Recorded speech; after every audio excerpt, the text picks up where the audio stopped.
उद्योजक आणि कृषी तज्ञ असं मी म्हणेल तुम्हाला.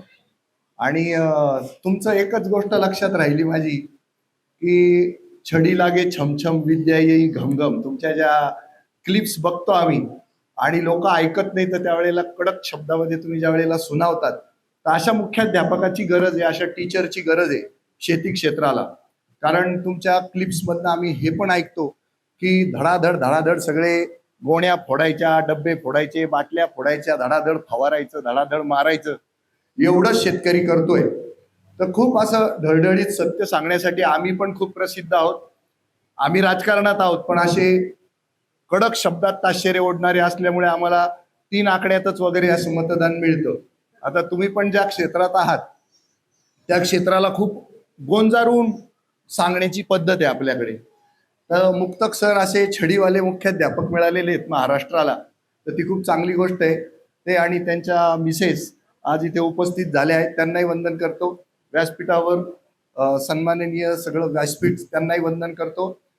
आणि शेतकरी बांधवांना इथे खूप मोठ्या प्रमाणात यायला पाहिजे होतं, म्हणून आम्ही जे प्रयत्न केले, कृषी खात्याची आम्ही मदत घेतलेली होती, तर त्यातून जेवढे काही शेतकरी इथे आलेले आहेत तर त्यांनाही वंदन करतो.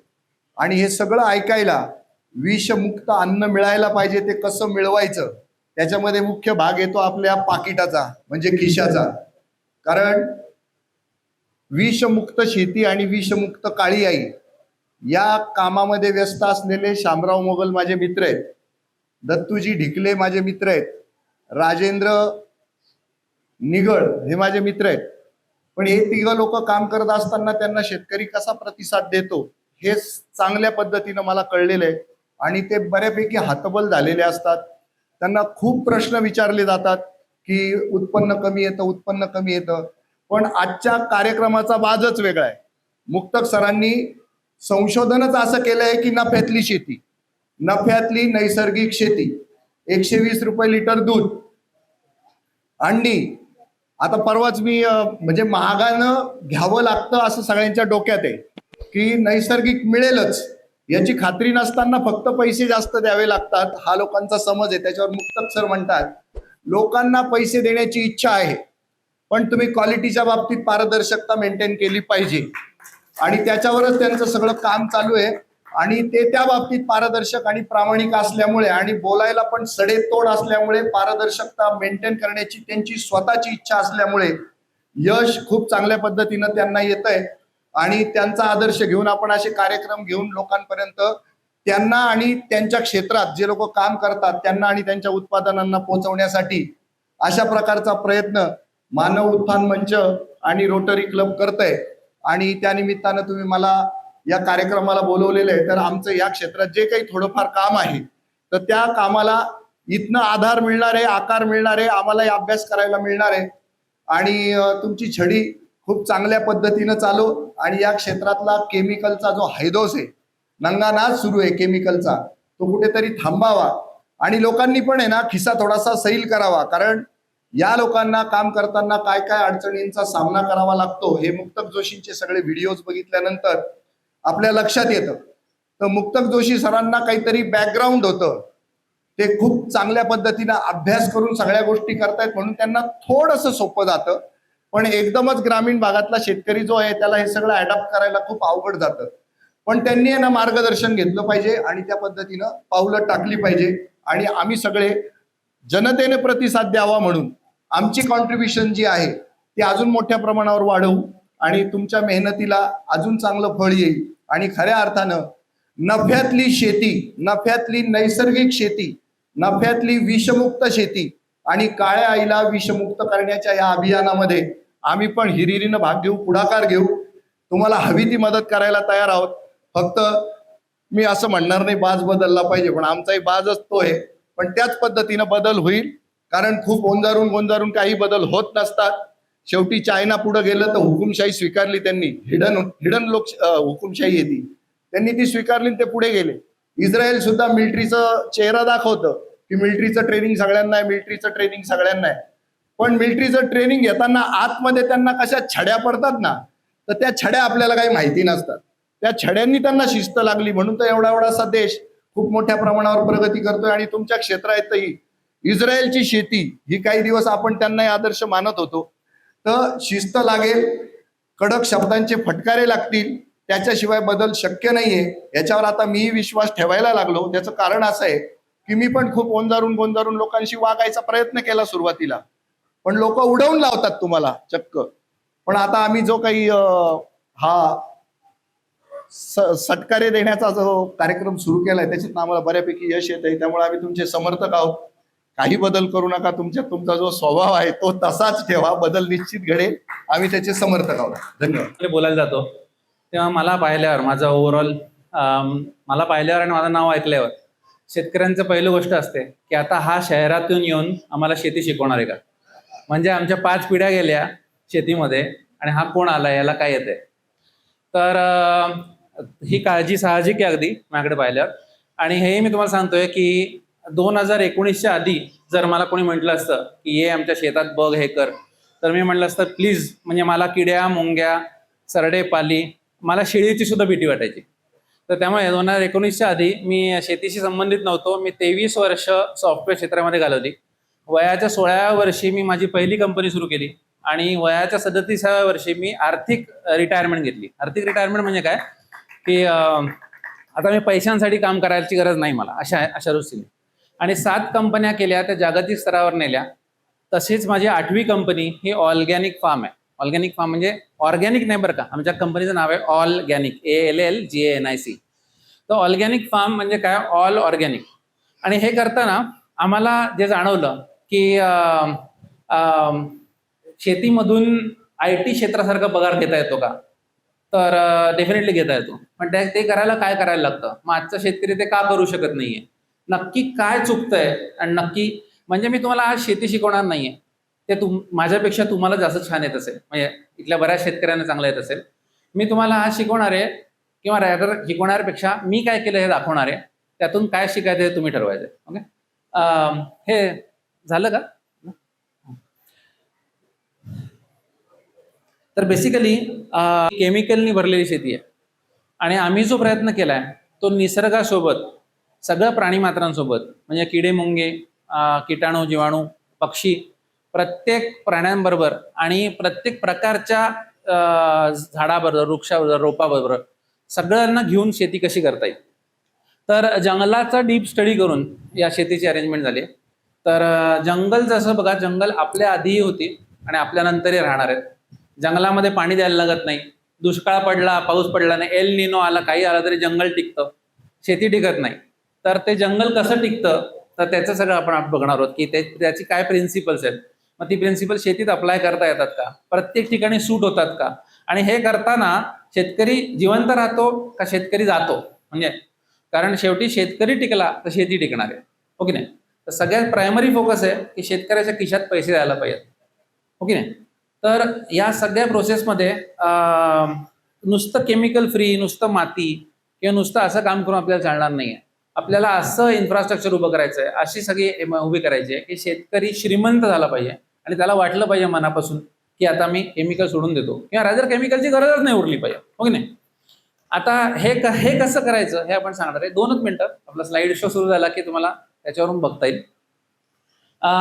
सगळ्यात पहिले आपण हो आधी आम्ही मला ना, मी कधी बीपड लावलं नव्हतं. म्हणजे मी सांगितलं तुम्हाला, झुरळ, पाली, सरडे याच्यापासून भीती वाटायची, मातीत हात घालायची भीती वाटायची, शेळीची भीती वाटायची, गाईची भीती वाटायची.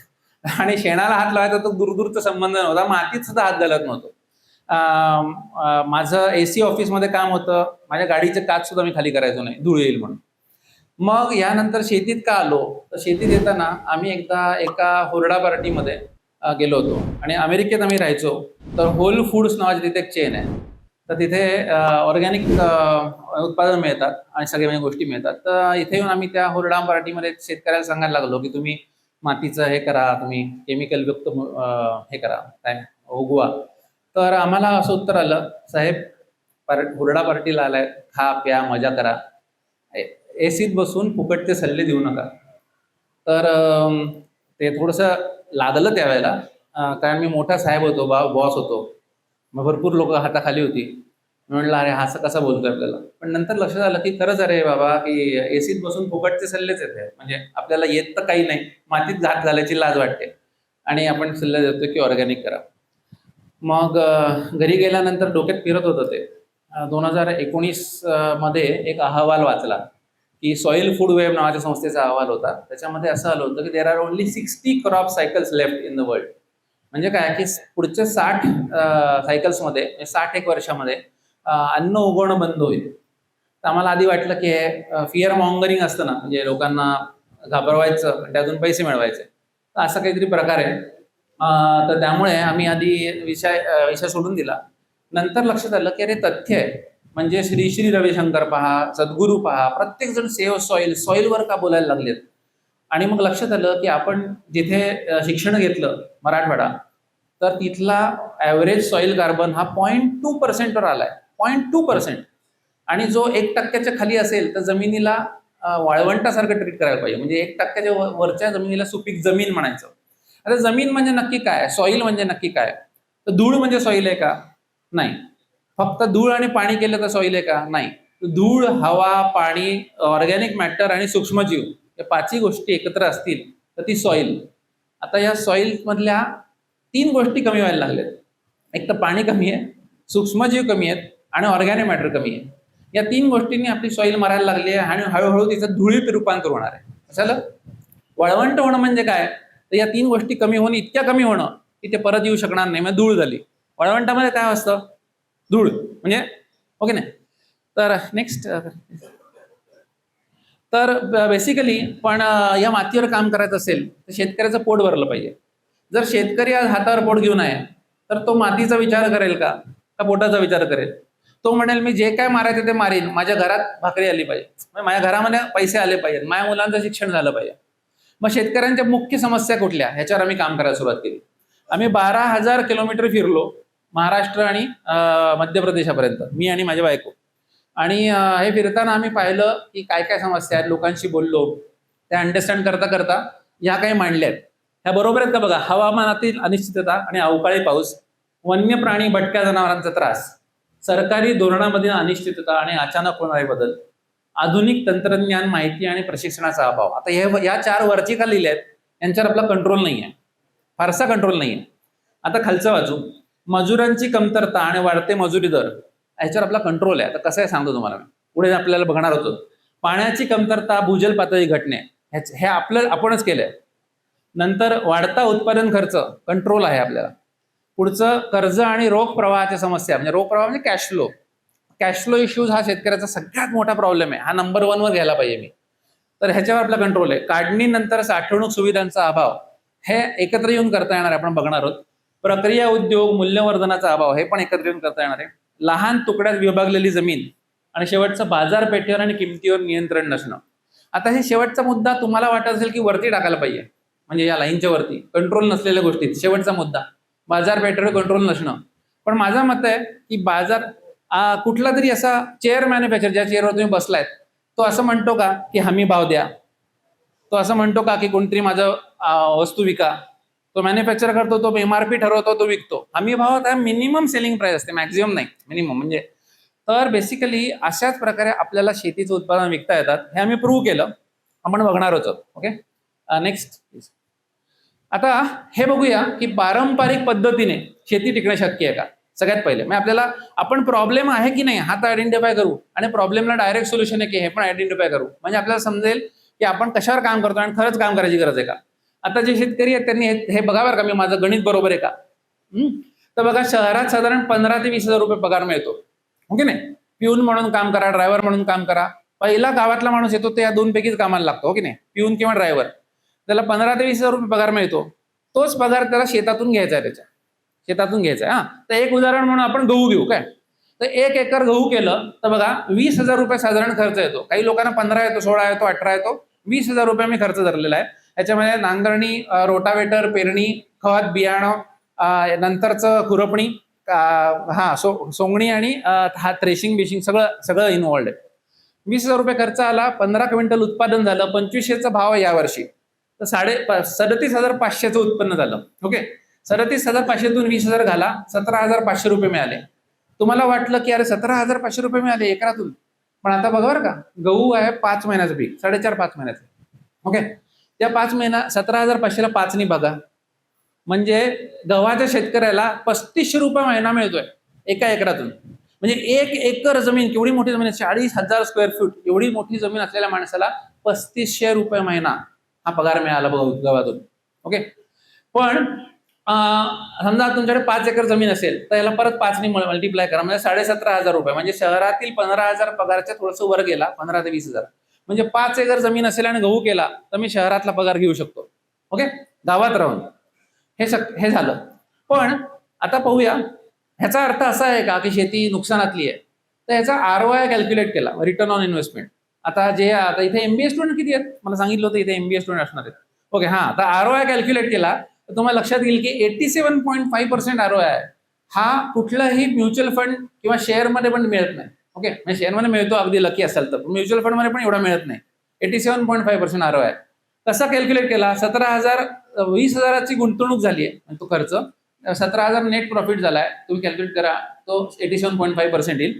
आणि त्याला अॅन्युअलाइज केलं म्हणजे काय, भागिले 5 गुणिले 12 केलं तर 210% अॅन्युअलाइज रिटर्न्स कुठलाही धंदा देत नाही, फक्त शेती देऊ शकते. म्हणजे शेती नुकसानाचा धंदा आहे का? अजिबात नाही. शेती जबरदस्त फायद्याचा धंदा आहे. मग एवढा जबरदस्त फायदा असून सुद्धा का शेतकरी गरीब आहे? याचं उत्तर असं आहे की एका एकरामध्ये तुम्ही ह्याच्याहून जास्त काही करू शकत नाही. मग शेअर बाजारामध्ये तुम्ही जितके हवे तितके पैसे लावत राहू शकता. इथे 1 एकर, जितके एकर तितके पैसे आहेत. त्यामुळे 100 एकरवाला शेतकरी खूप करोडपती होऊ शकतो, पण 1 एकरवाला शेतकरी नाही होऊ शकत. आता का नाही होऊ शकत? तर समस्या कॅश फ्लो आहे. आता कॅश फ्लो कमी आहे म्हणजे काय? एक मिनिट.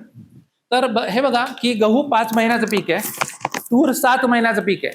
पण ऍक्च्युअल शेतकऱ्याला विचारा की या गव्हामध्ये किंवा तुरीमध्ये काम किती दिवसाचं आहे?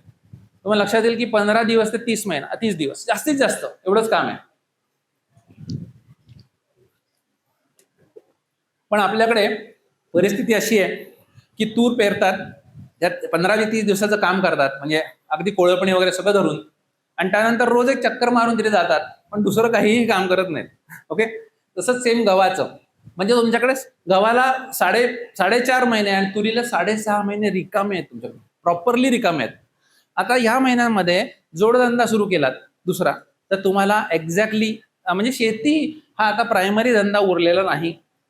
शेती हा आता जोडधंदाच असला पाहिजे, नाहीतर मग आमच्यासारखी शेती केली पाहिजे. तर शेतीसोबत असा जोडधंदा पाहिजे जो तुम्हाला पैसे मिळवून देईल, जो तुमच्या पोटापाण्याची सोय करेल. शेती सोडण्याची गरज नाहीये, शेतीला कॅश फ्लो नाहीये, शेतीला नेट रिटर्न्स खूप छान आहेत, कॅश फ्लो नाहीये. तर आता पुढचं कॅश फ्लो प्रॉब्लेम, शेतीच करायची असेल आणि शेतीवरच अवलंबून राहायचं असेल तर मग कॅश फ्लो प्रॉब्लेम कसा सॉल्व्ह करायचा ते आता पुढे बघूया. आता ऑर्गॅनिक प्रणाली म्हणजे काय, आमची सिस्टीम कशी आहे? तर बघा, आम्ही काय काय करतो. आमच्याकडे गायी, कोंबड्या, बदक, हंस, मासे आहेत. नंतर आमच्याकडे 24 प्रकारच्या भाज्या, 32 प्रकारची फळझाडे, धान्य, डाळी, चारा हे सगळं आहे. त्यानंतर आमच्याकडे मधमाशा, BSFL पासून सगळे सूक्ष्मजीव पण काम करतात. या सगळ्यामध्ये आम्हाला दैनंदिन आणि साप्ताहिक उत्पन्न कशातून मिळतं बघा? अंडी, भाज्या, दूध, दुग्धजन्य पदार्थ, कोंबडी.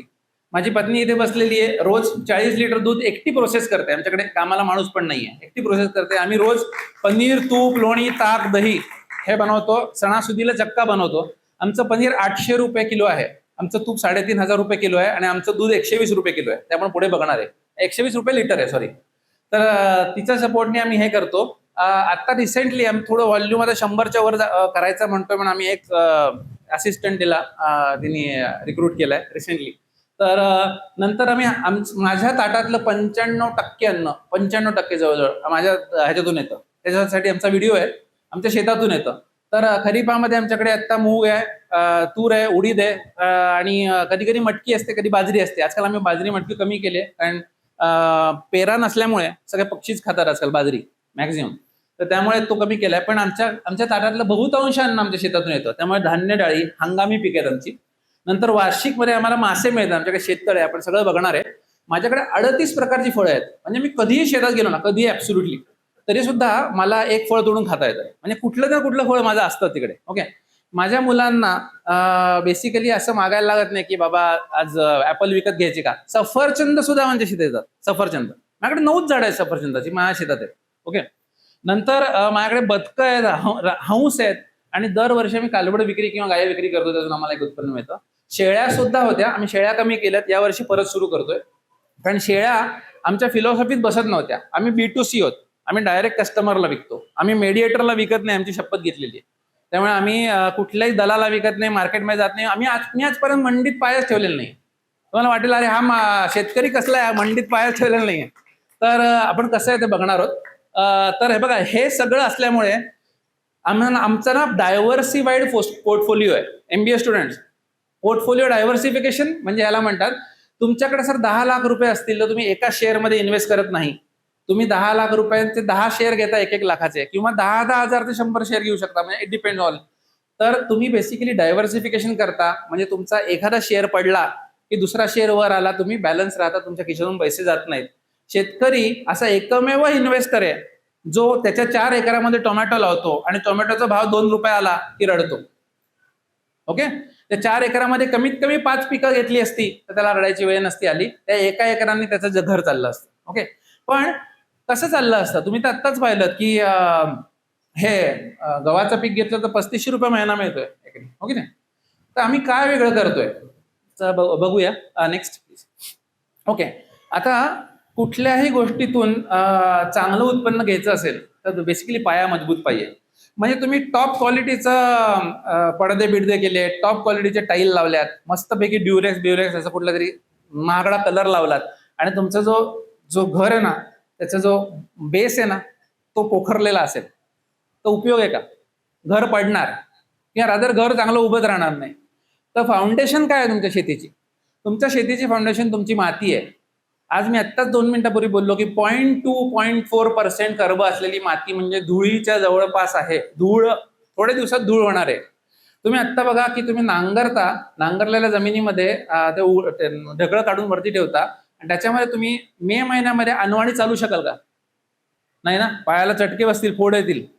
तर अनवाणी त्यात तुम्ही चालू शकत नाही. तुम्हाला असं वाटतं की त्यातले सूक्ष्मजीव आहेत, ते गांडूळ आहेत ना बिचारे, ते तिकडे जिवंत असतील. 45 डिग्री जेव्हा बाजूचं टेम्परेचर होतं तेव्हा जमिनीचे टेम्परेचर 70 डिग्रीवर पोहोचलेलं असतं. त्यात काहीही जिवंत राहू शकत नाही. तर आता आम्ही वेगळं काय करतोय तर बघा, आम्ही हे 6 प्रिन्सिपल फॉलो करतोय.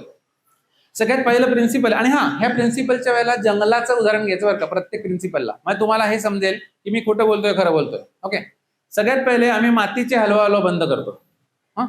म्हणजे 2021 नंतर आमची 4 एकर जमीन आम्ही नांगरलेली नाहीये, रादर कल्टिवेटरच फिरवलेलं नाही. 2021 पासून आजपर्यंत 4 एकर जमीन, आणि दुसरी 3.5 एकर आहे त्यामध्ये काही प्रयोग चालले, त्यामुळे ते नांगरणी चालू आहे. नांगरणी नाही तिथे, पण कल्टिवेटर चालू आहे फक्त, म्हणजे फार डीप नाही. Okay, cultivation. तर मातीचे हलवा बंद करणे. तुम्ही कधी ऐकलंय का आज जंगलात जाऊन मी एक ट्रॅक्टरची पाळी मारून येतो, किंवा आज जंगलात येऊन नांगरून येतो? म्हणजे काय की हानिकारक बुरशा मरतील, त्याला सूर्य दाखवतो ना जंगलात. म्हणजे काय होतं, ते हानिकारक बुरशा मरतील, नेमॅटोड्स वगैरे मरतील, म्हणजे जंगल वाचेल. असं बोललं तुम्ही मला हसाल का सपोर्ट कराल? हसाल ना. पण हीच गोष्ट तुम्ही तुमच्या जंगलात करताय, आपल्या शेतीत करताय. हानिकारक बुरशा आणि नेमॅटोड मारायला तुम्ही नांगरताय, नांगरून त्याला उघडं करताय आणि मारताय. तर आम्ही आमच्या जंगलाची मातीच्या हलवाला पूर्णपणे बंद केलेली आहे. परिणाम काय झालाय, कितीही पाऊस पडला तरी आमच्याकडे ढेकूळ पण वाहून जात नाही. कारण लक्षात आलं, आणि सगळं पाणी मुरायला लागलंय. आता आपण पुढे बघणार आहोत कसं. समजा तुम्ही एखादं मस्तपैकी सिनेमा बघताय नेटफ्लिक्सवर, आणि मी येऊन तुमचं इंटरनेट कापून टाकलं केबल, तर कसं वाटेल? वाईट वाटेल, शिवाय जाल मला. तुम्ही रोज तुमच्या झाडांचं इंटरनेट कापताय. तुमच्या झाडांच्या मुळावर मायकोरायझल फंगाय म्हणून एक फंगस काम करते, जी तुमच्या झाडात झाड कनेक्शन करते, आणि तुमच्या झाडाला जेव्हा फॉस्फरसची कमतरता होते तेव्हा हे मायक्रोरायझल फंगाय कुठून बाजूचा फॉस्फरस आणून विरघळून तुम्हाला देते. विरघळून म्हणजे कसं आहे, मी तुम्हाला सोप्या शब्दात सांगतोय, देते. आणि ह्याचं एक नेटवर्क खाली तयार झालं असतं.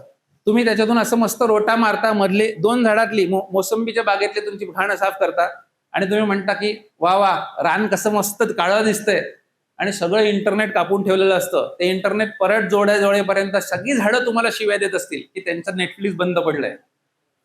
नेक्स्ट, माती कायम झाकलेली असणे.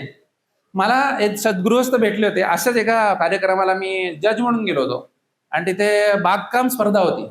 ते म्हणले की मी रोज वृक्ष सेवा करतो. मी मंदिराच्या इथले सगळी झाडं आहेत ना तिथे झाडतो, आणि सगळा कचरा जमा करतो आणि स्वच्छ करतो. मी म्हणलं की ह्याच्याहून अडाणीपणा मी कधीच पाहिला नाही. तुम्हाला वाटतं की पानगळ कशाला होते? पानगळ होते की झाडांनी हार्वेस्ट केलेले जे न्यूट्रिएंट्स आहेत त्यातले काही इमोबाईल आणि काही मोबाईल न्यूट्रिएंट्स आहेत. तर इमोबाईल न्यूट्रिएंट्स आहेत ते एकदा पानांपर्यंत पोहोचले की ते परत नाही आणतायत. ते परत आणता यावे म्हणून झाड पानगळ करतं. मग झाड पृष्ठभागावर ते जे न्यूट्रिएंट्स ते पानं कुजतात आणि त्यांचे न्यूट्रिएंट परत अवेलेबल होतात. आणि मग जे पांढऱ्या मुळ्या शेतकरी म्हणतात ते सगळं त्याला अब्झॉर्ब करतात. त्यामुळे पानगळ होते. दुसरं कारण, झाडाच्या भोवती जे मॉइश्चर असतं, जंगलामध्ये तुम्ही पाहिलं कायम भरपूर पानं पडलेली असतात. जंगलात कोणी झाडू मारतं का? नाही. ते कचरा गोळा करून जाळतं का? नाही. काड्याकुड्या वेचतं का? नाही. त्यामुळे जंगलामध्ये पाणी द्यायला लागत नाही, कारण पाऊस पडला की इव्हॅपोरेशनच होत नाही.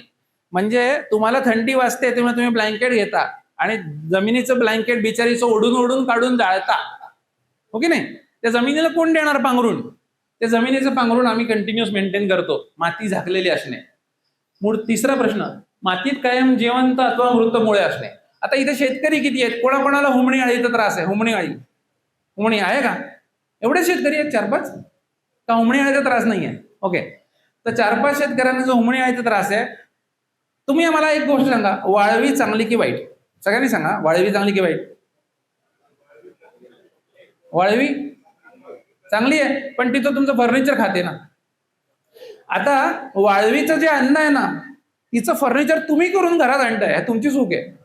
तिचं वाळलेलं लाकूड हे तिचं अन्न आहे, त्याचं फर्निचर तुम्ही केलंय. वाळवी वाईट नाहीये, वाळवी तिचं काम करते, वाळलेलं लाकूड खाणं. तुम्हाला माहितीये, वाळवी गेली तर मराठवाडा गेला.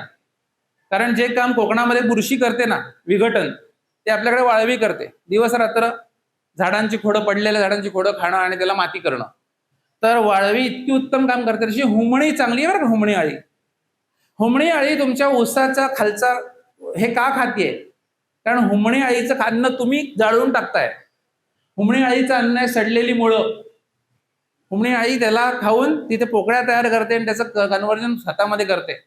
तर हुमणीचं काम आहे सडलेली मुळं खाणं. निसर्गात कोणीही आज देवाला वाटलं, अरे एक मस्त शेपची अळी बनवूया, आज काम नाहीये, टाइमपास आहे, एक अळी बनवूया, असं करतो का देव? नाही ना. देवानी जे काय बनवलंय निसर्गाने, त्याला काहीतरी पर्पज आहे. प्रत्येक गोष्टीला पर्पज आहे. उंदराला सुद्धा आहे, घुशीला सुद्धा आहे, झुरळाला सुद्धा आहे. ओके, आता झुरळाचा वेगळाच पर्पज आपल्याला दिसतोय आजकाल, पण ते वेगळी गोष्ट आहे. पण बेसिकली हुमणीला सुद्धा पर्पज आहे. हुमणीचं काम आहे सडलेली मुळं खाणं आणि तुम्ही तिची मुळं हिसकावून घेताय. आम्ही काय करतोय, आम्ही एक तर पीक उभं असतं आमचं, किंवा तण उभं असतं तिथे, किंवा तण कापून त्याची मुळं खाली सोडली असतात. त्याला आम्ही चॉप अँड ड्रॉप मेथड म्हणतो. म्हणजे इथे चॉप अँड ड्रॉप केलं की हे तयार होतं, माती कायम झाकलेली असणे. म्हणजे काँग्रेसचं एवढं मोठं रान तयार झालंय, काँग्रेस गवत.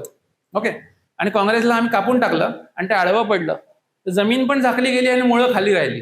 हुमणीला खायला तुम्हाला माहिती, काँग्रेस गवता एवढं जबरदस्त वरदान नाही शेतकऱ्यासाठी. तुम्ही म्हणाले हा नक्की वेड्याच्या इस्पितळातून आलाय, नक्की एरड्यातून बाहेर काढलाय याला, नक्की. असं का म्हणतोय मी? कारण काँग्रेस हे एकमेव असं आहे जे टॅपरूट आहे, ते स्ट्रेट खाली जातं आणि 45 दिवसामध्ये ते त्या साईजला येतं. एवढं फास्ट कार्बन हार्वेस्टिंग कोणीही दुसरं करत नाही. जर काँग्रेस कटिंग करत राहिला तर जमीन फार फास्ट डेव्हलप होते. आता ही खाली जी मुळे आहेत ना भाई, ही खाली मुलं आहेत. आता हे मूळ कुजून गेलं तर इथे काय तयार झालंय? पाईपलाईन. आता जेव्हा याच्यावर पाऊस पडेल ना, या पाईपलाईन मधून पाणी खाली झिरपणार. तर माहितीये, माझं 2021 मध्ये शेत घेतलं तेव्हा माझ्या विहिरीत पाणी नव्हतं. 2023 मध्ये आमच्याकडे 24 तास पाणी आहे, कारण आमच्याकडे ह्या प्रकारे शेती आहे. ओके, पुढचं जैवविविधता. माणूस असा प्राणी आहे ज्याला असं वाटतं की प्रत्येक गोष्ट मला मिळायला पाहिजे. म्हणजे तो दोडका खात असेल तरी पानावर कीड आली की तो तिथे काहीतरी मारतो. म्हणजे किडीची पानं पण खाऊ नयेत, पानं सुद्धा त्यालाच खायचे. खात तर नाही पण मारत असतो. तर जैवविविधता म्हणजे काय, की प्रत्येक जीवाला त्याचं अन्न मिळावं. जसं हुमणी अळीला सडलेली मुळं मिळत आहेत, तसं कोणाला तरी पानं खायला मिळावीत, हो की नाही? प्रत्येकाला जगायचा हक्क आहे की नाही? तर आम्ही ती जैवविविधता मेंटेन करतो. माझ्याकडे जेव्हा मावा येतो, तर ना आम्ही मध्ये एक बक्षीस ठेवलं होतं. माझ्याकडच्या वालावर मावा सापडला तर 1000चं बक्षीस. तुम्हाला वाटतंय कोणी जिंकू शकलं असेल? माझ्याकडे वालावर मावा नाहीये. का नाहीये? कारण माझ्याकडे मावा खायला ढालकेड, आणि ढालकेला खायला सरडा, आणि सरड्याला खायला खंड्या, आणि खंड्याला खायला घार आहे. लक्षात? तर बेसिकली ही पूर्ण इकोसिस्टीम तयार व्हायला आम्हाला 3 वर्ष लागली. पण 3 वर्षामध्ये आम्ही 100% जेव्हा फवारण्या बंद केल्या होत्या, म्हणजे फवारण्या घरगुती जे करत होतो त्या करत होता, 2024 पासून आम्ही बिना फवारणी भेंडी करतो आणि 2024 पासून आम्ही कोरडवाहू भाजीपाला पण करतो. कोरडवाहू भाजीपाला ऐकलाय का कुठे? आम्ही कोरडवाहू भाजीपाला करतो. जून मध्ये लावलेल्या भाजीला ऑक्टोबर पर्यंत पाणी द्यायची गरज नाही पडत. एवढं मातीचं वॉटर रिटेन्शन वाढलंय. पुढचं प्राणीजन्य कचऱ्यापासून आणि खत निर्मिती. आता हे कसं होतं सांगतो. हे बघा, जंगलामध्ये जेव्हा पक्षी एखादं फळ खातो तेव्हा पक्षाची विष्ठा तिथे पडते. पक्षी मरतो तेव्हा शरीर तिथे पडतं. हरिण गवत खातं तेव्हा हरणाची विष्ठा तिथे पडते. वाघ हरणाला खातो तेव्हा वाघाची विष्ठा तिथे पडते आणि हरणाचे अवशेष तिथे पडतात, उरलेलं प्रेत, हो ना. आणि त्याचं विघटन होतं आणि ते जंगलात परत जातं. जंगल ही एक क्लोज सिस्टीम आहे, त्यातून काहीच बाहेर जात नाही. तुम्ही म्हणाल की अरे भारतातून मायग्रेशन होऊन आफ्रिकेत पक्षी उडत जातात. मी म्हणतो हो जातात ना, मग तिथे खाऊन परत पण येतात ना. हो की नाही. तर बेसिकली जंगल ही क्लोज सिस्टीम आहे. न्यूट्रिएंट रिसायकलिंग होत राहतं. शेती अशी सिस्टीम आहे की आमचा टोमॅटो बाहेर गेला की माणसाच्या विष्ठेतून तो नाल्यात, नदीत आणि समुद्रात जातो. टोमॅटो परत येत नाही. ओके. त्यामुळे आम्ही काय करतोय, आता पुढे आपण बघणार आहोत, आम्ही कचरा उचलून आणतोय. ऍक्च्युली आम्ही हॉटेलांचा कचरा उचलून आणतो आणि त्याच्यापासून खत बनवतो. प्लस आम्ही मेलेले प्राणी पण उचलून आणतो आणि मेलेल्या प्राण्यांचं खत बनवतो. कारण आमच्याकडे हरिण मरत नाही ना, आमच्याकडे जे मरतं ते बाहेरून आलं पाहिजे आणि त्याचं खत झालं पाहिजे. आम्ही जंगल रेप्लिकेट करतो. ओके, ते आपण बघणार आहोत पुढे. शेवटचं रासायनिक खतांचा वापर शून्य करणे. आता हे शून्य का करायचं? 1%, 5%, 10% का नाही करायचा? त्यासाठी एक स्टोरी आहे माझ्याकडे. एकदा काय होतं, एक मुलगा त्या वडिलांकडे जातो आणि म्हणतो की बाबा मला बिझनेस करायचा आहे. वडील त्याला थोडेसे पैसे देतात, चांगले पैसे देतात, 8-10 लाख रुपये, आणि म्हणतात की तू आता बिझनेस सेट होईपर्यंत दर महिना तुला 1 लाख रुपये मी तुला देणार आहे, सेट होईपर्यंत. तर 6 महिन्यांनी ते मुलाकडे जातो आणि म्हणतो अरे कसं चाललंय बिझनेस? तर तो मुलगा म्हणतो की बाबा ते तुम्ही मला 1 लाख देत होते ना, त्यात माझं मस्त निवांत भागत होतं. तर मी काय केलं, तर बिझनेस केला बंद. म्हणलं की आहे आपलं चाललंय, काय फरक पडतं.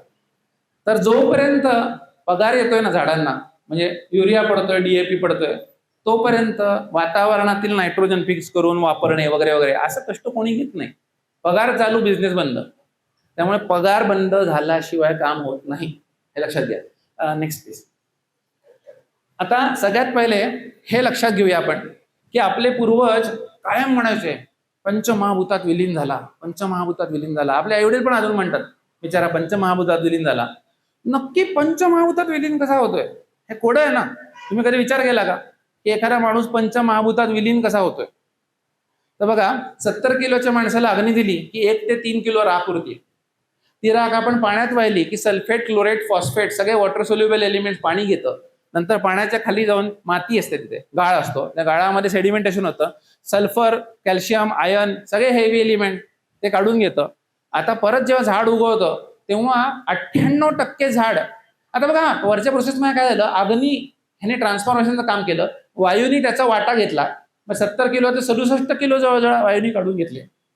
1 ते 3 किलो पैकी काही गोष्ट जलाने काढून घेतली, उरलेली पृथ्वीने गेली. झालं पंचमहाभूत. आणि हे सगळं घडलं ते आकाश. आता परत बघा झाड कसं येतंय. झाड परत येताना हवेतला कार्बन डायऑक्साईड परत अग्नी काम करतोय, म्हणजे सूर्य. सूर्याच्या कामाने फोटोसिंथेसिस होतं. हवेतला कार्बन डायऑक्साईड पाण्यातून हायड्रोजन घेतो, C6H12O6 हे सिंपल ग्लुकोजचा फॉर्म्युला आहे. ग्लुकोजच्या चेनला सेल्युलोज म्हणतात. सेल्युलोज आता हे क्लोरोफिल फॉर्म होण्यासाठी मॅग्नेशियम आणि आयर्न लागतं. नंतर पोटॅशियम हा ट्रान्सपोर्टेशनचं काम करतो किंवा सुपरवायझरचा. फॉस्फरस बॅटरी सारखं काम करतो. कॉपर बिल्डिंग ब्लॉक्स बनवतो, म्हणजे सेल वॉल्स. प्रत्येक एलिमेंटचं काम होतं. पण तुम्ही बघा 98% झाड, 98% हवेतून होते, हवेतून. आता विचार करा, त्यातले उरलेले जे 2% आहेत त्यातला पण 1% पोटॅशियम आणि फॉस्फरस आहे. म्हणजे आणि उरलेला जो मातीतून मिळतो. तुम्ही विचार करा की जर फक्त 0.5% मातीतून येत असेल तर त्यासाठी तण आणि झाड भांडतील का? नाही ना. बाकी तर सगळं फुकट आहे ना हवेतून. तर हे लक्षात घ्या, तण झाडाचं तेव्हाच नुकसान करतं जेव्हा फोटोसिंथेसिस बंद होतं. म्हणजे तुमचं पीक एवढूच आहे, त्याच्या बाजूला एवढं मोठं काँग्रेस वाढलं आणि त्या काँग्रेसने झाडाचा सूर्यप्रकाश बंद केलाय.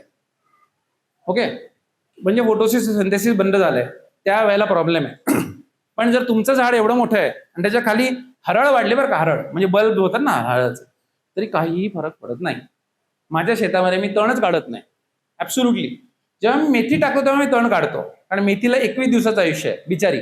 ते 21 दिवसात तिला आयुष्य म्हणजे आयुष्य जास्त आहे, 21 दिवसात आपल्याला विकायला लागतं, नाही तर फुलं आल्यावर कोणी घेत नाही. तर त्यामुळे ते 21 दिवसात तिला मोठं करणं, सगळं करणं करायचं असेल तर तिला सपोर्ट द्यायला पाहिजे, हो की नाही, तेव्हा तण काढायचं. पण आंब्याच्या झाडाखाली काहीतरी गवत उगवलंय म्हणून मी त्याला तणनाशक मारत बसलो आणि कापत बसलो तर मी मूर्ख आहे, कम्प्लीट मूर्ख आहे.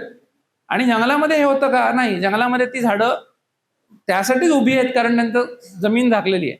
ओके, तर त्यामुळे हे लक्षात घ्या, पंचमहाभूतातून येणं आणि पंचमहाभूतातून विलीन कसं होतं म्हणजे आपल्या लक्षात येईल की आपण जे युरिया आणि डीएपीची पोतीच्या पोती रिकामी करतोय त्याची गरज आहे का?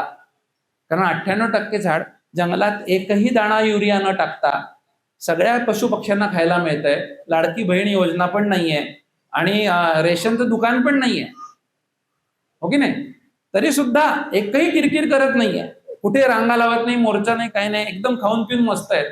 आणि आपल्याकडे सगळं असून सुद्धा सगळा प्रॉब्लेम. Okay, next please.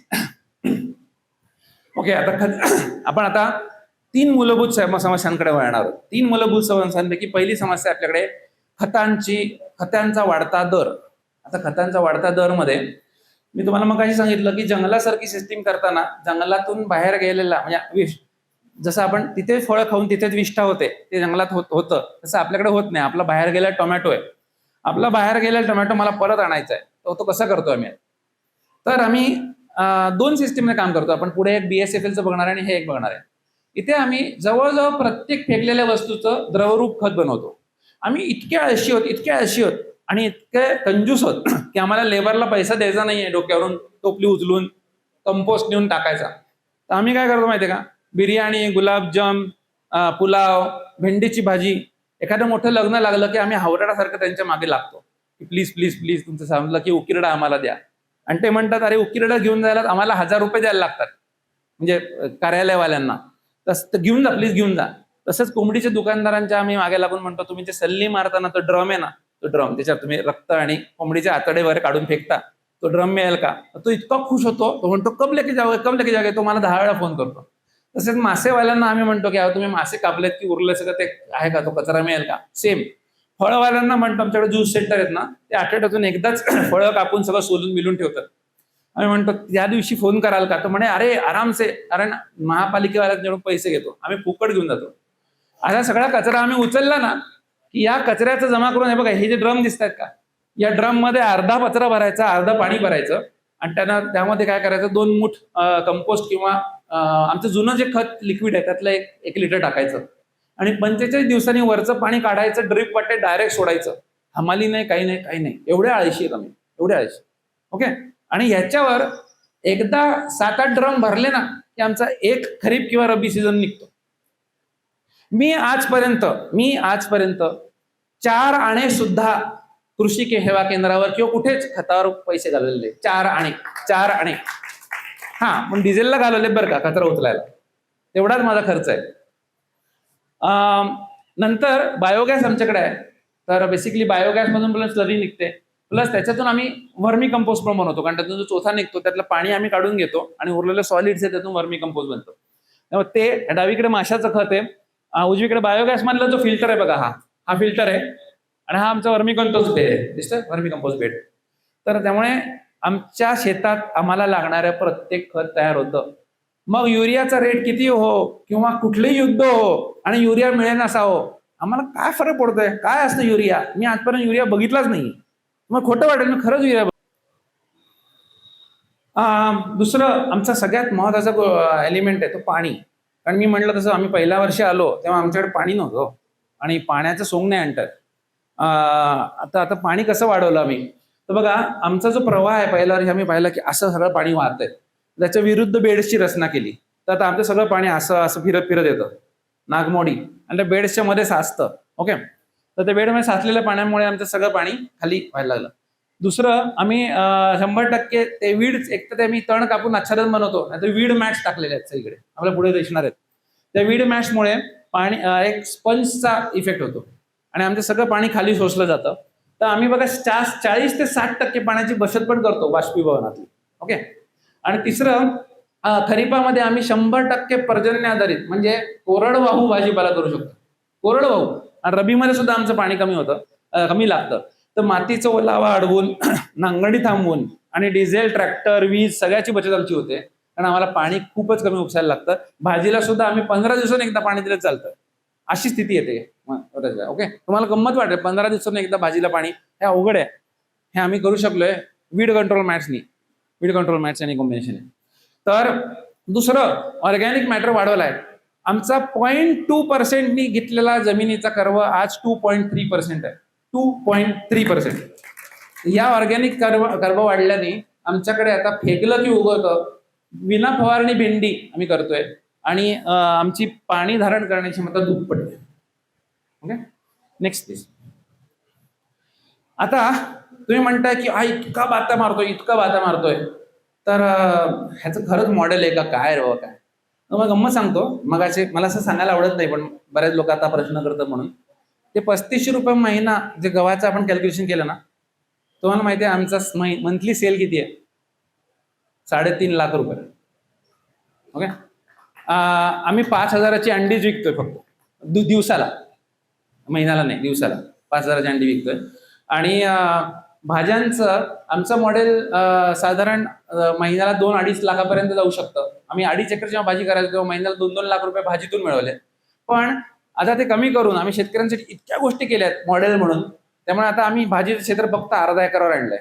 असं आम्ही का केलंय? मुद्दामून केलंय. 1/2 एकरावर भाजीचं क्षेत्र का आणलंय? कारण माझ्याकडे खूप शेतकरी आले, ते म्हणले माझ्याकडे साहेब 30च गुंठा जमीन आहे किंवा 30 गुंठे. ओके, 30 गुंठे जमिनीमध्ये मी काही करू शकतो का? तर मी म्हणलं की मी असं कसं म्हणू की अरे मी 2.5 एकरात भाजी करतोय, तू असं कर. नाही, मग 30 गुंठ्यात भाजीपाला होऊ शकतो का?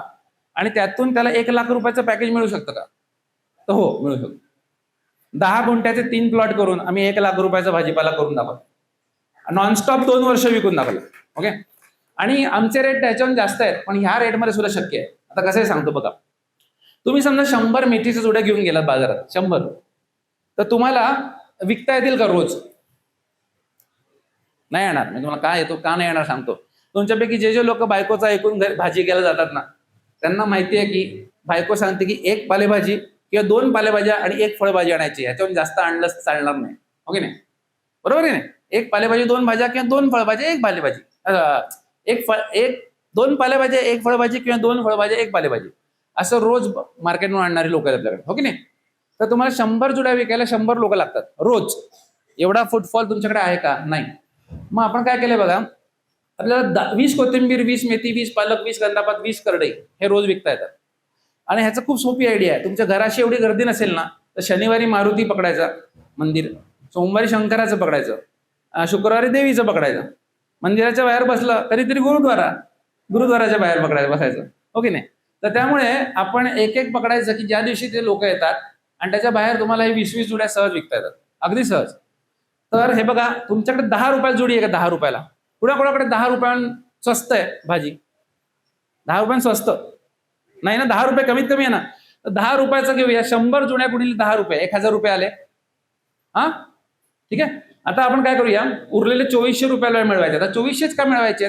3,333 रुपये रोज मिळाले तर महिन्याला 1 लाखाचा पॅकेज होतो. तर मी तुम्हाला फक्त 1 लाखाचं पॅकेज सांगणार आहे, त्याच्या वर काय काय करायचं तुम्ही करायचं. तर आपल्याला काय करायचंय की वांगी, टोमॅटो, मिरची, भेंडी, गवार, दुधी, कुठलेही 60 भाज्या तुम्हाला निवडायच्या ज्या तुम्हाला आवडतात त्या 8 भाज्या 60 रुपये पाव, ठीक आहे का रेट? 15 रुपये, 60 रुपये किलो, 15 रुपये पाव, ठीक आहे ना? 5 किलोच विकायचे तुम्हाला वांगी. आता 5 किलो वांगी यायला काय करायला लागतं सांगतो मग मी. 25 ग्रॅमचं एक वांग भाजीचं असतं, काटेरी वांग 25 ग्रॅमचं. आपण असं धरू की एका झाडाला एकच वांग येतं, असं नाही ऍक्च्युली. एका झाडाला भरपूर वांगे येतात, पण आपण एका झाडाला एकच धरू. 120 फुटाच्या बेडमध्ये झिगझॅग पॅटर्न मध्ये इथून 60 आणि इथून 60 वांगी लागतात, 2 फुटावर एक. ओके, तर 120 वांग म्हणजे 100 वांग्यांमध्ये तुम्हाला 10 वांग्यांमध्ये तुम्हाला पाव किलो झालं, 100 वांग्यांमध्ये तुम्हाला 2.5 किलो झालं, आणि 200 वांग्यांमध्ये तुम्हाला 5 किलो झालं. 200 वांग्यांची झाडं तुम्हाला बेडमध्ये लावता येतात ऍक्च्युली. माझ्याकडे 120 फुटाचे झाड आहेत, 180 फुटाचे बेड आहेत. 200 वांग्यांची झाडं एका बेडमध्ये, 200 वांग्यांची झाडं, आणि एकच वांग घ्यायचं झाडाला. म्हणजे तुम्ही मिनिमम कपॅसिटी मीट केली एका बेडमधून, आणि 5 किलो वांगी विकली 60 रुपयांनी. अशा 8 भाज्या करायच्या तुम्हाला वेगवेगळ्या, सेम पद्धतीने. टोमॅटो, 1 बेड टोमॅटो, 1 बेड वांग, 1 बेड कारला तुम्हाला जास्त करायला लागेल, कारल्याचं वजन कमी असतं, पण दुधी अर्धाच बेड पुरेल. तुम्हाला प्रत्येक भाजी 5 किलो विकायची आहे. बघा 60 रुपये गुणिले 5 किलो गुणिले 8 भाज्या 2400 रुपये आले. आता 1000 रुपये आणि 2400 रुपये 3400 रुपये आले. 1,00,000 रुपये मीठ झाले तुमचे. ओके. आता तुम्ही म्हणाल की जाण्या येण्याचा खर्च, गाडीचं भाडं वगैरे वगैरे, तर बेसिकली 10 गुंठ्याचे 3 प्लॉट ह्याला करायचे तुम्हाला. आणि बेसिकली ह्याच्यानंतर ह्याच्याबरोबर आम्ही अंडी विकतो, तर त्यामुळे अंड्यातून आमचं तो प्रॉफिट निघतो. ओके. आता हे आम्ही कसं करतो, हा व्हिडिओ प्ले करू शकाल? हा, इथे क्लिक करा फक्त ह्याच्या त्या टोमॅटोच्या ह्याच्यावर डबल क्लिक करा बरं. नाही होते? अरे हा, ते पीडीएफ आहे, सॉरी. ओके. 27 भाज्यांचा आमचा व्हिडिओ आहे. आम्ही अशा 27 भाज्यांचं आमचं दुकान आहे. आम्ही दुकान जेव्हा लावतो तेव्हा 27 भाज्या हे सगळं आमच्या शेतात होतं. आणि आम्ही 5 किलोवर थांबत नाही. आमचा आठवड्याचा सेल हा म्हणजे आठवड्यातून 2दाच करतो आम्ही, रोज करत नाही. तर आठवड्याचा सेल आमचा 20 ते 30 हजार रुपये होतो आठवड्याचा. म्हणजे 1,20,000 रुपये आमचा आठवड्यातून 2दाच काम करून होतो, फक्त 2दाच काम करून. हा, चालेल. Next please. ओके. आता उभ्या मातीचे पण प्रयोग आम्ही केलेत. आता उभ्या मातीचे प्रयोग म्हणजे काय? आता तुम्ही समजा एक ड्रिप लाईन टाकलीत आणि तिथे मेथी लावलीत किंवा काही वांगा लावलं किंवा एनिथिंग एक क्रॉप लावलं, तर तुम्हाला लक्षात येतं ड्रिप कसं जातं बघा. ड्रिप आधी खाली खाली खाली पाणी सोडतं, नंतर जसं सॅच्युरेशन होतं तसा कोन फॉर्म होता, असं कोन फॉर्म, आणि वर येऊन नंतर एक सर्कल तयार होतो, तसं खाली कोन फॉर्म होतो. तुमचं अर्ध पाणी खाली निघून जाते. तर आम्ही लावताना कसं करतो बघा. आता मी जरा जवळ येऊन सांगणार आहे. हा आमचा 120 फुटाचा बेड आहे बरं का. असा इथे चालतोय हा बेड, हा कंटिन्यूस. त्याचा एक तुकडा मी तिथे ड्रॉ केलाय. 120 फुटाच्या बेडमध्ये 8 फूट बाय 10 फूट आमचे अशी झाडं आहेत. बघा, हे असं अंतर 8 फूट आहे, तरी 10 फूट आहे, आणि असं अंतर 8 फूट आहे. कारण बघा, बेड टू बेड 5 फूट आहे. 3.5 फुटाचा बेड, 1.5 फुटाची सरी. कशाला? त्या बेड टू सेंटर 5 फूट आहे. 3 बेडमध्ये 10 फूट आहे. लक्षात ना? एक मिनिट. हा 3.5 फुटाचा बेड आहे, 1.5 फुटाची सरी आहे. तसं 3.5 फुटाचा सरी आणि 1.5 फुटाची सरी आणि 3.5 फुटाचा बेड. म्हणजे हे बेड टू हा बेड सेंटर 5 फूट आहे, आणि हा बेड टू हा बेड सेंटर 10 फूट आहे. म्हणजे हे झाड ते हे झाड 10 फूट आहे. लक्षात आलं? 2 ओळीतलं झाडांचं अंतर, आणि असं जे आहे ते 8 फूट आहे. तर असं 8 बाय 10चं आम्ही हादग्याची झाडं लावली आहेत. आता तुम्ही ते ऐकलंय का? जळणारं लाकूड गुरांना चारा, गाठीला पैसा घरच्या घरी, सामाजिक वनीकरण येता झाडी. ते जर 35 वर्षापूर्वी माझ्या लहानपणी मी ऐकलं असतं, माझ्या आई वडिलांनी किंवा त्यावेळेच्या शेतकऱ्यांनी ऐकलं असतं, तर आपल्याला ही वेळ आली नसती. कारण त्यांनी झाडं लावली असती आणि त्यांचा कार्बन वाढत गेला असता आणि आपण पॉईंट 2 वर पोहोचलो नसतो. पण आम्ही झाडं लावली आहेत. तर बघा, झाडाचे जे शेंडे आहेत ना, ते कापलेले दिसत आहेत. तुम्हाला दिसतंय का? शेंडे कापलेले आहेत. तर सगळे शेंडे कापून आम्ही वरच्या लाकडांचं हे बनवतो, बायोचार किंवा जळणाला वापरतो. सगळी पानं आहेत ना, ती आमच्या गाईला आणि कोंबड्यांना खाद्य म्हणून जातात. फुलं आहेत ती 60 रुपये पावणे विकतात. आणि जी खोडं आहेत ना, त्याच्यावर आडवं नेटवर्क बांधून, हे असं पूर्ण नेट आहे, तुम्हाला आता दिसेल, त्याच्यावर आम्ही वेल चढवतो. हे जे कारली दिसत आहेत ही त्याच्यावर आलेली आहेत. असे आहेत कारल्याचे वेल आहेत ते. आणि आता हे लागवड कशी होते बघा. हे हातग्याचं झाड आहे, हे हातग्याचं झाड आहे. हा, हे लाल जो बॉक्स दिसतोय हे कारलं किंवा दोडक्याचं वेल आहे. दिसतोय पहा, वेल वर्गीय प्रकार. आता कारलाच एक्झाम्पल दिलंय. नंतर सेंटरला 2 हातगे वांग आहे, हे झिगझॅग मध्ये बघा, झिगझॅग मध्ये असं. हे 2 फूट आहे आणि मध्ये एक वांग आहे. ओके. आणि जो त्रिकोण दिसतोय तो मुळा आहे. तर बघा, जेव्हा हे लागवड होते त्यानंतर काढणी कशी होते बघा. आणि हा हिरवा जो पोर्शन दिसतोय ते सगळी मेथी आहे. तर जेव्हा ही काढणी होते तेव्हा 21व्या दिवशी मेथी हातात येते. 45व्या दिवशी मुळा बाहेर पडतो. 45व्या दिवशी चवळी सुद्धा प्रोडक्शनला सुरुवात करते. 65व्या दिवशी कारलं सुरुवात होते. 90-100व्या दिवशी मका निघून जातो. 90-100व्या दिवशीच वांग्याचं प्रोडक्शन सुरू झालेलं असतं. नंतर कारलं आणि वांग थोडे दिवस चालतं, कारलं संपून जातं, वांग एकटं उरतं, वांग 1 वर्षभर चालतं. कशाला? आता माझ्या एका बेडवरून मला टप्प्याटप्प्याने उत्पन्न मिळालं. मी फक्त मेथी उपटली ना तर माझा खुरपणीचा खर्च निघतोय. समजतंय? नंतर माझा मुळा दुसरा खर्च काढतोय, नंतर चवळी तिसरा खर्च काढतोय, मका बेबीकॉर्न विकतो मी 350 रुपये किलो. तर त्यामुळे त्याचा खर्च निघतोय. असं करून करून आम्ही 20 गुंठ्यामध्ये 24 भाज्या घेतो. 24 भाज्या नॉनस्टॉप 20 गुंठ्यामध्ये. ओके. याला आम्ही अजून एक म्हणतो गुजराती खानावळ इफेक्ट. गुजराती लोकांनी प्लीज वाईट वाटून घेऊ नका. म्हणजे गुजराती थाळी खानावळ इफेक्ट म्हणजे काय? गुजराती थाळी खायला आपण जातो 450 रुपये, आता माहित नाही पुण्यामध्ये 1000 रुपये का 1200 रुपये, संभाजीनगरमध्ये 300 रुपये अजून. तर मी खायला गेलो तर आपण असा विचार करतो की आता आम्ही 450 रुपये दिलेत किंवा 1200 रुपये दिलेत, आता मी 5 वेळा थाळी खाणार आणि वसूल करणार 5 वेळा. आणि मी विचार करतो की 450 रुपयाचे खायचे आपल्याला. तुम्ही 5 वेळा ती थाळी खाऊ शकता का? कोणी असेल तर त्यांना स्पेशल बक्षीस आहे आपल्याकडून, पण ओके तर नाही. तर बेसिकली मग तुम्ही काय करता, त्या थाळीतल्या आमरसावर किंवा बासुंदीवर फोकस करता, ती पण अनलिमिटेड आहे ना, आणि म्हणता की आता इतक्या वाट्या आमरस प्यायचे की 450 रुपये वसूल झाले पाहिजे. ओके, तसं आम्ही जेव्हा ही लागवड करतो तेव्हा आम्ही थाळी वाढली बघा. म्हणजे दोन भाज्या, कढी, फरसाण, पोळी, पुरणपोळी, भाकरी, भात, मसाले भात, असं सगळं आहे. तसं बघा आमच्याकडे एवढे पदार्थ आहेत, 24 पदार्थ. ती थाळी वाढल्यानंतर तिथे मावा येतो आणि म्हणतो अरे मी 4 वेळा थाळी खाणार आहे. म्हणतो नाही जमत नाही. मग तो बासुंदी शोधतो. तर माव्याची बासुंदी कोणती माहिती का? हादगा. कारण हादग्याला त्याला खूप कमी ह्याच्यामध्ये जास्त प्रोटीन मिळतं, त्याला जास्त न्यूट्रिशन मिळतं. तर बेसिकली हादग्यामुळे आमच्या खालच्या झाडांवर हे पडत नाहीये, काय कीड पडत नाहीये. आणि जर ती कीड परत आलीच तर इथे चवळी आहे, त्यामुळे ती चवळीवर जाते. तर त्यामुळे आम्ही जवळजवळ 0 फवारणी मध्ये आम्ही हे करू शकतो, आम्हाला खर्चच नाही. ओके, प्लस आता हे अशी क्रॉप लावल्यावर हे बघा, ह्या प्रत्येक क्रॉपची रूट डेप्थ वेगळी आहे. मग समजा तुम्हाला नवरा बायको आणि 2 मुलं घेऊन छोट्याशा स्कूटरवरून जायचं असेल तर तुम्ही बायकोला मांडीवर घेता, मुलांना मांडीवर घेता, हो की नाही? तर बेसिकली तुम्हाला माहिती असतं की जे लहान आहेत त्यांना मांडीवर घ्यायचं. म्हणजे जागेत कसं बसवायचं हे आपण लहानपणापासून शिकतो, म्हणजे संसार करता करता शिकतो की नाही. तसं इथे जागेत कसं बसवलंय बघा. आता ही आमची जी मेथी आहे ह्याची मुळं एवढीच जाणार आहेत. ओके, मुळा एवढा जाणार आहे आणि वांग एवढं जाणार आहे आणि कारलं ना ह्याच्याहून डीप जाणार आहे, 2-2.5 फुटापर्यंत रूट नेऊ शकतं वेल. तर या प्रत्येकाची अरेंजमेंट अशी आहे की ह्या प्रत्येकाची लेवल वेगळी आहे, खायची लेवल. त्यामुळे जसं जसं पाणी खाली पर्क्युलेट होत आहे तसं वेगळ्या वेगळ्या पिकाला मिळतंय. त्यामुळे ह्याची अरेंजमेंट पण अशी करायची की स्कूटरवर बायकोला आणि मुलांना घेऊन जायचं असं इमॅजिन करायचं. कसं बसाल तसं ह्याला बसवायचं मधल्या जागांमध्ये. ओके, त्यामुळे कमी जागेमध्ये आम्ही हाय एफिशियन्सी इथे गाठू शकतो. Next please.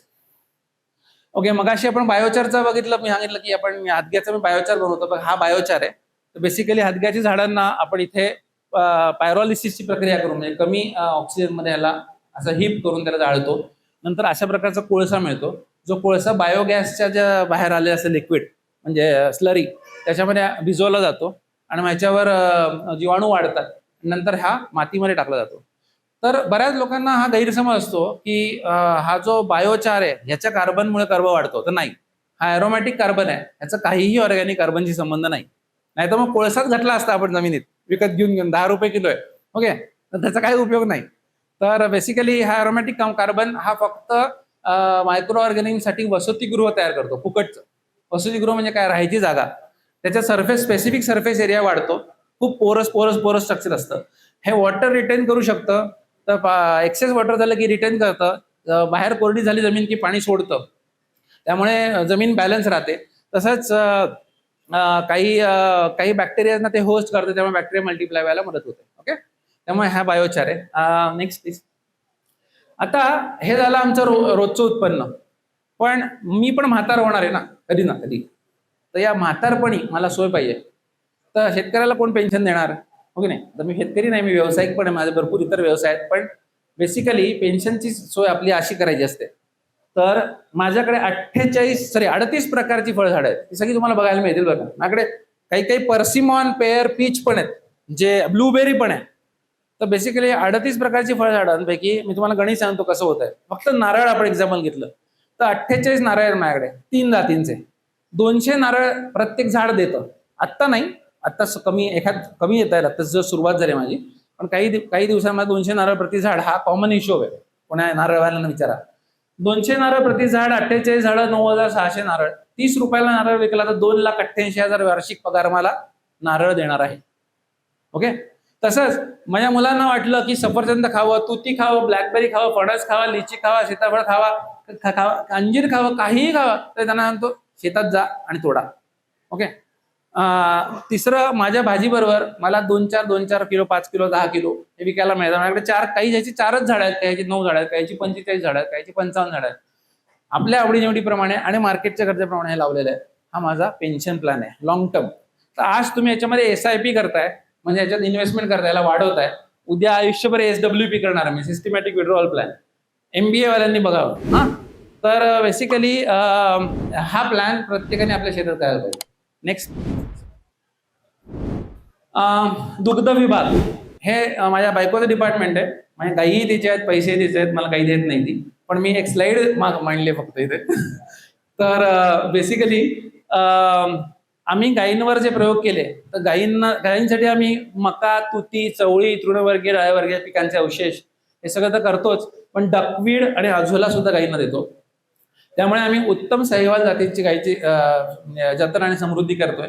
माझ्याकडे असा बुल आहे जो आम्ही KGSG मधून विकत घेतलाय, कामधेनू गोशाळा. त्याच्या आईने 4800 लिटर दूध दिलेलं आहे.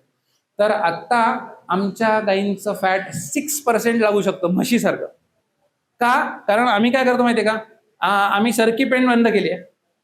आणि आम्ही आपण जे खातो, म्हणजे खोबरं आहे, शेंगदाणा आहे, तीळ आहे, जवस आहे, याचे जे पेंडी आमच्या जवळ मिळतात ना, आमचं तेल भांडार आहे आमच्याकडे भरपूर, त्यांचे सगळे पेंडी आम्ही विकत घेतो आणि ते आम्ही गायींना देतो. आमचं खुराकचा एक स्पेशल फॉर्म्युला आहे जो युट्यूबवर फ्री आहे. मी हे सगळं फ्री आहे बरं का युट्यूबवर, तर ते तुम्ही जाऊन बघू शकता. त्याच्यामुळे काय झालं बघा, तुम्हाला एक गप्पा सांगतो. आमच्याकडे एक खाम नदी म्हणून एक नदी आहे संभाजीनगरला. तो ऍक्च्युली नाला आहे. त्याच्यामध्ये आपण ते लायझॉल, डोमॅक्स, फिनाल जे काही संडासात टाकतो सगळं त्यात फ्लश होतं, प्लस इंडस्ट्रियल वेस्ट पण होतं. आणि मग काय होतं, ते वाहत जातं. आमच्याकडे बरेच असे पट्टे आहेत जिथे लोकांनी तिथे हे टाकलेत, काय पंप, आणि त्यातून पाणी उपसून ते उसाला देतात. मग ऊस होतो खारट, मग साखर कारखाना तो घेत नाही. मग त्यामुळे तो ऊस कुठे जातो, तो डेअरीला. आमच्याकडे सगळ्या ज्या डेअऱ्या आहेत ना, म्हशीच्या डेअऱ्या, बऱ्याचशा डेअऱ्या त्या पाण्यावर येतात. म्हणजे मस्त लायझॉल बेझॉलचा फ्लेवर्ड ऊस त्यांना मिळतो. मग म्हशी पण खूप खुश असतात. आणि माझी सरकी पेंड आहे ना, जे एकमेव जेनेटिकली मॉडिफाईड बियाणं भारतामध्ये आहे, आणि त्याच्यावर अमर्याद फवारण्या होतात, आणि त्याच्यामध्ये गॉसिफॉल नावाचं एक एलिमेंट आहे ज्याने पुरुषांना वंधत्व येतं. हे पुरवण आहे, पण काय करायचं, आपण सापूस काढून घेतला, मग बियांचं काहीतरी करायचंय ना, मग त्याचं तेल काढायचं, आणि तेल काढल्यावर चोथा पण फेकवत नाही ना, म्हणून तो शेतकऱ्याच्या गळ्यात मारायचा. असं म्हणून डेअरीमध्ये सगळ्यांना ते चोथा दिला जातो, त्याला सरकी पेंड म्हणतात. ती सरकी पेंड आणून फॅट वाढायला आमच्या म्हशीला देतात. म्हणजे बघा, तिथला खारट ऊस आणि नंतर इथली चमचमीत पेंड असं खाऊन म्हशी एकदम खुश असतात आणि ते भरपूर फॅटवालं दूध देतात. आपल्याकडे फॅट बेस इकॉनॉमी आहे ना, त्यामुळे 9.5 रुपये फॅटने त्यांना रेट मिळतो आणि शेतकरी खुश होतो. आणि मग आपण म्हणतो हे की अमृत आहे, अमृत म्हणून ते दूध आपल्या मुलांना देतो, आणि त्यांना आपण वंधत्व, नंतर कापसाच्या फवारण्या, गॉसिफॉल आणि लायझॉल मिश्रित सगळं घटक आनंदाने पाचतो.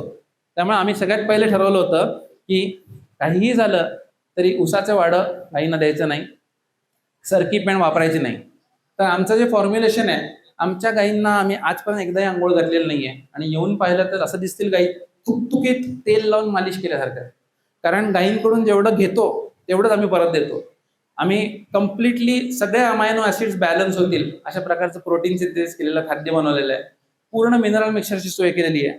जेवढं कॅल्शियम घेतलं जातं तेवढं परत दिलं जातं. कॅल्शियम फॉस्फरस बॅलन्स मेंटेन केलाय, आणि त्यामुळे आमच्या तुपाला 3.5 महिन्याची वेटिंग लिस्ट आहे. आज तुम्ही पनीर बुक केलं तर 20 दिवसांनी तुम्हाला आमचं पनीर मिळतं, 20 दिवसांनी. आणि आमचं दूध 120 रुपये लिटरने घेतलं जातं. एकही माणूस सोडून जात नाही, कारण आमच्याकडे आमचं दूध साखर वाचवतं, साखरेचा खर्च एवढं गोड आहे. Okay, next please. माझ्या मुलांना अंडी द्यायची तर ती अँटीबायोटिक्सनी भरलेली का देऊ, आणि एका जागेला बसलेली, हालचाल न करणारी, अशी घाणेरडी जाड झालेली कोंबडी जिला आजूबाजूला वास येतोय, तिच्या स्वतःच्याच विष्ठेमध्ये बसलेली आहे, भरलेली आहे, आणि तिला फक्त खायचं आणि अंडी द्यायचं, हे 2च काम आहे. खायचं, हागायचं, अंडी द्यायचं, 3 गोष्टी. तर अशा गोष्टींचा अंडे देणं मला पटत नाही. माझ्याकडे 1000 कोंबड्या आहेत. प्रत्येक कोंबडीला तिची प्रायव्हेट 10 स्क्वेअर फीटची स्पेस आहे. प्रत्येक कोंबडीला 10 स्क्वेअर फीटची प्रायव्हेट स्पेस आहे. तिला आजोला, हद्दा, मोरिंगा, डकवीड, BSFL दिलं जातं. अख्ख्या महाराष्ट्रात करायचं आम्ही एकमेव फार्म आहोत जो रोज 400 किलो वेस्टेज उचलतं. त्याच्यापासून 50 किलो आळ्या रोज बनवल्या जातात, आणि त्या 50 किलो आळ्या, प्रत्येक कोंबडीला 50 ग्रॅम आळ्या मिळतात.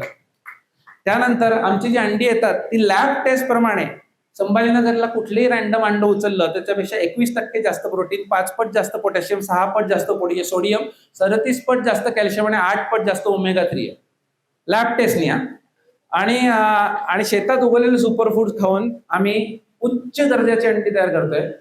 5:45 वाजता आमच्या शेतातून अंडी येतात आणि श्रावण नसेल, गणपती नसेल आणि नवरात्र नसेल आणि उपास नसेल तर 6:15 आमच्याकडे अंडी मिळत नाहीत. अर्ध्या तासामध्ये आम्ही 400 अंडी विकून टाकतो. नंतर त्या दिवसानंतर दुसऱ्या दिवशीपर्यंत आमच्याकडे लोक वेटिंग लिस्टवर असतात, कारण आम्ही अंड्याचं प्री बुकिंग घेत नाही. हजीर तो वजीर. Next please. आता या सगळ्या मॉडेलमधून मला एक उदाहरण द्यायचं. तुमच्याकडे कोणी कापूस शेतकरी आहे का? कापूस एक आहे त्यात. ओके, माझं गणित चुकतं का सांगा बरं का मला. 5 एकर कापूस, एकरी निव्वळ नफा 30,000 धरलाय. तर तुम्हाला 5 एकरातून 1,50,000 रुपये मिळतात असं मी अज्युम करतोय. ह्याच्या एवढ्या ते जास्त आहेत का कमी आहेत? कमी आहेत. किती मिळतात? एकरी 1,00,000 मिळतात. बागायती आहे.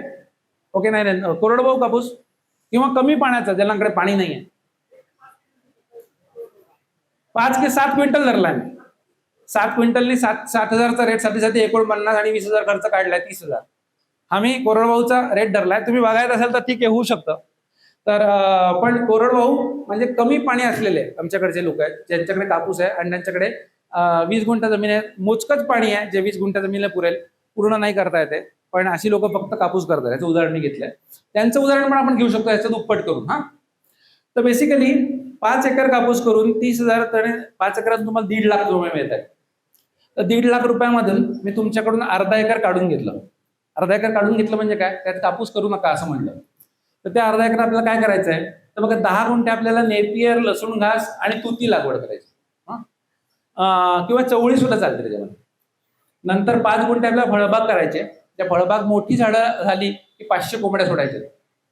नंतर 3 गुंठा आपल्याला भाजीपाला करायचा आहे आणि 2 गुंठ्यात घर करून 2 गाई आणि 4-5 शेळ्या करायच्या, 5-6 शेळ्या.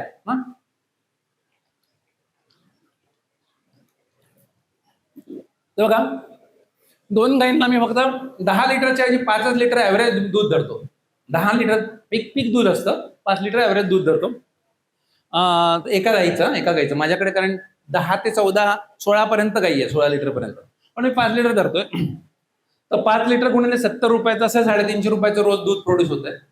नंतर 500 कोंबड्यातून 200 अंडी, तर 2,000 ची रोज अंडी प्रोड्यूस होत आहे. नंतर भाजीपाला दैनंदिन विक्री केली तर 500 ते 1,000 रुपयाचा भाजीपाला 3 गुंठ्यातून होऊ शकतो. आणि नंतर मुलांसाठी फळं आणि आहे मिळत आहे. म्हणजे साधारण 2,850 ते 3,350चं उत्पन्न तुम्हाला याच्यातून मिळत आहे. म्हणजे तुम्हाला बघू 85,000चं साधारण मासिक उत्पन्न तुम्हाला याच्यातून काढता येतं. ह्याच्यातल्या बऱ्याचशा गोष्टी तुम्हाला घरी कन्झ्युम करता येतात. माझं असं मत आहे की 1 BHK फ्लॅटवाला जर गॅलरीत भाजी उगवू शकतो तर तेवढ्याच टँकर लावून सुद्धा कोरडवाहू शेतकरी त्याच्या घरचा हे बनवू शकतो. ओके नाही, टँकर लावून 500 रुपयाचा टँकर आठवड्याला लागला ना, किंवा 2 टँकरही लागले 1,000 रुपये, तरी 12,000 रुपयात काम होणार आहे. 12,000 रुपयात त्यांनी सुद्धा एवढं सिंचन करता येतं टँकर लावून, आणि त्यांनी जवळजवळ 1,00,000ची कमाई होते. अजून अर्धा एकर दिलं तर तुम्हाला 5 गुंठे, मी हे असं करतो, 5 गुंठे मूग, उडीद, चवळी, मटकी किंवा 5 गुंठे बाजरी मूग कॉम्बिनेशन, आणि नंतर रबीमध्ये गहू हरभरा किंवा राजमा हरभरा असं कॉम्बिनेशन केलं तर तुम्ही विचार करा, 500 रुपये आपण भाजीला खर्च करतो, 300-400 ते 500 रुपये परत फळांना खर्च करतो, रोज 50 रुपये कमीत कमी दुधाला खर्च करतो, अंड्यांना पण 6 अंडी खात असाल तुम्ही, माहित नाही, तर तेवढा खर्च होतो. 1,00,000 रुपये आपण सहज या सगळ्या गोष्टीवर खर्च करतो. आत्ताचा शेतकरी 1,50,000 रुपयाचा कापूस विकतो, 1,00,000 रुपये खर्च होतो, 50,000 त्याला मिळतात. आणि मी आता त्याच्याकडून फक्त 15,000ची जमीन काढली, किंवा 1 एकर दिली तर 30,000 जमीन काढली, आणि त्याच्यातून त्याला मी 1,00,000 बचत करून 1,00,000 एक्स्ट्रा दिले. तर हे जर कॉम्बिनेशन तुम्ही करू शकलात तर प्रत्येक शेतकरी हा आमच्यासारखा होऊ शकतो. कारण शेतकऱ्याच्या मुलाला दुधाने आंघोळ करायची ताकद आहे. शेतकऱ्याचाच एकटा मुलगा आहे जो दुधाने आंघोळ करायची ताकद ठेवतो. बाकी 1 BHK 2 BHK काय महाल असेल ना 7 खोल्यांचा, तरी त्याला दुधाने आंघोळ करायची ताकद नाही, कारण त्याच्याकडे गाय पाळायची ताकद नाही. फक्त 10 गुंठे जमीन असेल तर दुधाने आंघोळ करता येते. आणि हे स्वप्न आहे माझं की प्रत्येक शेतकऱ्याला शेतकऱ्याच्या पोरांनी आता सगळ्यात जास्त कुपोषण त्यांचं होत आहे. शेतकऱ्याच्या पोरांनी ताव मारून अंडी खाल्ली पाहिजेत, घागरीने दूध प्यायलं पाहिजे आणि वाटेल ती फळं खाता आली पाहिजेत. त्याला त्या कापूस विक्रीवर अवलंबून नाही राहायला पाहिजे त्यांनी त्याच्या उपजीविकेसाठी. तर हे मॉडेल मला सगळीकडे पसरवायचं. Next please. ओके. एक नवीन गोष्ट मी याच्यामध्ये चालू केली, जी तुम्हाला मगाशी म्हटलं आळ्या. तर ही आमची BSFL फॅक्टरी आहे. ब्लॅक सोल्जर फ्लाय हे जे लार्वा आहेत त्याच्यामध्ये 40 ते 45% प्रथिने आणि 30 ते 35% चरबी असते. तर बेसिकली कोंबड्या आणि माशांसाठी एक उत्कृष्ट नैसर्गिक खाद्य आहे. ही अशी माशी आहे जी मटर पनीरला 15 दिवसात खतात रूपांतर करू शकते. आम्ही रोज 400 ते 500 किलो कचरा आणतो, त्याच्यावर 5 लाख आळ्या एका ट्रेमध्ये सोडलेल्या असतात. अशा माझ्याकडे काही कोटी आळ्या एका फॅक्टरीत आहेत आमच्या. हे बघा, ह्या सगळ्या आळ्या आहेत. या आळ्या माझा हात ह्या आळ्या हातात घेतल्यात. तर या आळ्या आम्ही बनवून कोंबड्यांना खायला घालतो. रोज आमच्याकडे 100 किलो प्युअर खत तयार होतं आणि 50 किलो प्युअर आळ्या तयार होतात. त्या खाल्ल्यावर आमच्याकडे महाराष्ट्रातल्या सगळ्यात भारी कोंबड्या आहेत. आमच्या कोंबड्यांना आम्ही अँटीबायोटिक दिलंच नाही. त्यामुळे आमच्याकडून अंडी घेऊन गेलात तर जगातल्या कुठल्याही लॅबमध्ये जाऊन टेस्ट करा. जर आमच्याकडे अँटीबायोटिकचे ट्रेस आढळले तर जाण्या येण्याचा खर्च, लॅब टेस्टिंगचा खर्च आणि 10 लाख रुपयाचं बक्षीस आम्ही देतो. बाय प्रॉडक्टचा जो अवशेष फ्रास त्यांनी आम्ही आजकाल शेती करायला लागलोय आणि आमच्या शेतातल्या भाज्यांचं न्यूट्रिशन डेन्सिटी ही दुप्पट झाली आहे. कारण ह्याच्यामधून आम्हाला सगळ्या प्रकारचे न्यूट्रिशन देता येतात. जे कारण ह्याच्यात आम्हाला रोज कचऱ्यामध्ये बेकरी प्रॉडक्ट्स, ब्रेड, मटर पनीर, पुलाव, बिर्याणी, चिकन कधी कधी अशा गोष्टी मिळतात. या सगळ्या आमच्या आळ्या खातात 5 स्टारचं जेवण आणि नंतर त्या आमच्या कोंबड्या खातात. Next please. नंतर आम्ही जिवंत तलाव तयार केलाय. हे आमच्या शेतातलं हंस आहेत आणि बदकं आहेत. बदकांची अंडी 9 ग्रॅम प्रोटीनची अंडी आम्ही तयार करतो. ज्यांना बदकांची अंडी खायला आवडतात त्यांना आमच्याकडे मिळतात. प्लस हंस आमच्याकडे सिक्युरिटी गार्ड म्हणून काम करतो आणि हे आमच्या शेतात सोडले तर आमच्या सगळ्या गोगलगाई खाऊन टाकतात. तुमच्याकडे गोगलगाईचा त्रास आहे? गोगलगाईचा त्रास असेल तर बदकं पाळा. ओके. प्लस यांचं जे विष्ठा असते तिथे पाण्यात असते. या पाण्यामध्ये मरळ मासे आहेत. आम्हाला वाटलं ते एखाद्या वेळेला असं फिरवून एखादा मासा काढून आम्ही खाऊ पण शकतो. आणि प्लस आमचं ते पाणी आहे ते नायट्रोजननी फुलफिल भरलेलं असल्यामुळे हे आम्ही ह्याच्यात सोडलं, काय शेतामध्ये सोडलं की आमचं खत पण होतं. तर हे प्लस आम्हाला इमर्जन्सीला वापरायला पाणी पण असतं. इमर्जन्सीला शेतीला वापरायला, प्यायला नाही. Next please. अझोला आणि डकबीटचे पण आमचे ट्रे होते असे, ते आता आम्ही बंद केलेत कारण आम्ही कोंबडीच्या चरमसीमेला पोहोचलो. कोंबडी खाद्यात बेस्ट काय करता येतं तर ते BSFL आहे. याच्यावर काही नाहीच आहे. पण ज्या शेतकऱ्यांना BSFL करता येणार नाहीये त्यासाठी आम्ही हे प्रयोग पण शिकवतो. अझोला आणि डकवीड हे 24% प्रथिने असलेलं खूप सुंदर मॉस आहे, एक प्रकारची मॉस. आणि ते फन सॉरी तर ती फन उगवता येते आणि त्याच्यातून मल्टिप्लिकेशन करून बदक आणि कोंबडीचं खाद्य करता येते. हे आम्ही बरीच वर्ष केलं. आता आम्ही पूर्णपणे बंद केलंय कारण आमच्याकडे ह्याच्या वरच्या पट्टीचं खाद्य तयार आहे. ओके. Next please. संपूर्ण अन्न साखळी. आम्ही मधमाशी पालन पण करतो. माझ्याकडे नॅचरल भरपूर प्रकारचे मधमाशा आहेत आणि मेलिफेराची पेटी पण आहे आणि ट्रायगोनाची पेटी पण आहे छोटी. तर ह्याच्यामध्ये कॉलनीत जाऊन येऊन असतात आमच्या, कारण आजकाल आम्ही ते टिकवू शकत नाही पूर्ण, कारण आम्ही त्यांना पूर्ण वेळ खाद्य देऊ शकत नाही, कारण त्याला एक स्पेशलाइज सूर्यफुलाची बाग या मोहरीची बाग असं लागतं. तर पण आमच्याकडे त्यांना पोलन खूप मिळतं, त्यामुळे ते जाऊन येऊन असतात. आमच्याकडे नवीन कॉलनीज येतात. फ्लोरिया नावाच्या माशा ज्या असतात ज्या नॅचरली येतात त्या आमच्याकडे प्रचंड प्रमाणात आहेत. प्लस मी जसं मगाशी म्हणलं की माझ्याकडे पूर्ण लाईफ सायकल कम्प्लीट करायला म्हणजे असं सगळ्या प्रकारचे कीटक पक्षी असे आहेत. माझ्या जे हदग्याची झाडं आहेत त्याच्यावर जे मेश विडलंय त्या मेशवर हजारो संख्येने पक्षी असतात संध्याकाळी जे बसलेले असतात. आमचे कोबीर आळी दिसली की पकडायला. त्यामुळे हे सगळे आमचे फुकटचे कीटकनाशक आहेत आणि आम्ही आता कीटकनाशक किंवा इव्हन सोलर ट्रॅप लावणं सुद्धा बंद केलेलं आहे, गरजच पडत नाही. Next please. आता मला सगळेजण हे विचारतात की तुमचं शेत जवळ आहे किंवा तुमचं हे आहे किंवा एकटा शेतकरी कसं करू शकेल. तर बेसिकली मजुरांची जी प्रॉब्लेम झालाय तर हे आम्ही करत नाही कारण आम्हाला याची गरज पडत नाहीये. कारण आम्ही तुम्हाला सांगितलं तसं आहे बघा, आम्हाला रोज समजा 20च मेथी लागणार आहे, तर आम्ही एका स्क्वेअर फीटामध्ये एक जुडी तयार करतो. त्यामुळे आम्हाला 20 स्क्वेअर फीट टाकलं की 20 जुड्या मिळतात. तर आम्ही स्क्वेअर फीटाची शेती करतो. आम्ही मेथी टाकतानाच 50 square feet, 100 square feet, 70 square feet आमच्या गरजेप्रमाणे टाकतो. भाज्या प्रत्येक तेवढीच टाकतो, त्यामुळे आम्हाला बाहेरचं लेबर जाणायला लागत नाही. आमचा एक एक बेड खुरपून घ्यायला किती लागतंय, हो की नाही? पण ज्या लोकांना लेबर लागणार आहे की ज्यांना हे लार्ज स्केलमध्ये करायचंय, त्यांच्यासाठी एक खूप सुंदर मॉडेल पाणी फाउंडेशनच्या बऱ्याच टीम्सनी केलेलं आहे. त्यातले एक गोळेगाव महिलाचे एजिक मॉडेल आम्ही डोळ्यांनी पाहिलेलं आहे. तर बेसिकली या 25 ते 30 महिला एकत्र येतात. एक ठरवतात की आज हिच्या शेतात निंदायचंय आणि सगळ्याजणी जातात आणि एकत्र काम करतात आणि एका दिवसात ते संपवतात. तर बाहेरचे एकही मजूर न लावता 25 जणी आज हिचं शेत करतात, नंतर दुसरी शेत करतात, तिसरी शेत करतात. असं करून त्यांनी मजूर फ्री करून टाकलाय. तर सोंगणीला पण सगळे जातात, एका शेताचा नंबर चिठ्ठ्या टाकून हिचा नंबर आलाय. जसं बिशी लागते तेव्हा त्याला पैसे मिळतात ना, तशी बिशी लागल्यावर हे सगळेजण मिळून त्याला त्या बाईला गिफ्ट देतात आणि त्या मिळून एकत्र शेती करतात. तर त्यांनी 0 मजुरावर आणलेत. मनरेगामुळे मजुरीचे रेट वाढलेत, हे वाढलेत, मजूर उपलब्ध नाही, हा प्रॉब्लेमच त्यांना नाहीये. तर हे एक मॉडेल मी माझ्या प्रेझेंटेशन मध्ये मुद्दामून टाकलं. याचा वापर मी आज स्पेशली तुमच्यासाठी टाकलाय की याचा वापर तुम्ही 100% करा, कारण हे खूप सुंदर सिस्टीम आणि स्पेसिफिकली महिलांनाच हे राबवता येतं, हे त्यांनी केलेली आहे. Okay, next please. सामूहिक शेतीचे हे मॉडेल कसं करता येईल? आता बघा, एखादा शेतकरी समजा 70 आणि 80 किलोमीटर दूर आहे आणि त्याला समजा आमच्यासारख्या थोड्याशाच भाज्या म्हणजे काही 100 जुड्या आणि असं घेऊन यायचंय, तर जाण्या येण्याचा खर्च 700 रुपये होऊन जाईल. ओके नाही, 70 रुपये 10 रुपये किलोमीटरने आम्ही पकडतो, 1400 रुपये होऊन जाईल. सॉरी, जाऊन 140 किलोमीटर जाऊन येऊन. अशा वेळेला कसं करायचं? तर बेसिकली टेम्पो भरला पाहिजे. टेम्पो भरायला काय करायचं? तर 5 शेतकऱ्यांनी एकत्र यायचं. एका शेतकऱ्यांनी 20 झाड्या भाज्या करणं अवघड पण आहे, तसं आम्ही करतोय, पण आम्हाला पण तो प्रॉब्लेम येतोय. सध्या माझ्या शेतात भाजी नाहीये, कारण सध्या माझ्या शेतामध्ये आमच्याकडे वापसाच येत नाहीये. 1 महिन्यापासून गोळे होत आहेत, नुसतं पाणी चालू आहे. तुमच्याकडे माहित नाही कशी परिस्थिती, आमच्याकडे आत्ता उघडीप आले, जास्त 1-2 दिवस झाले.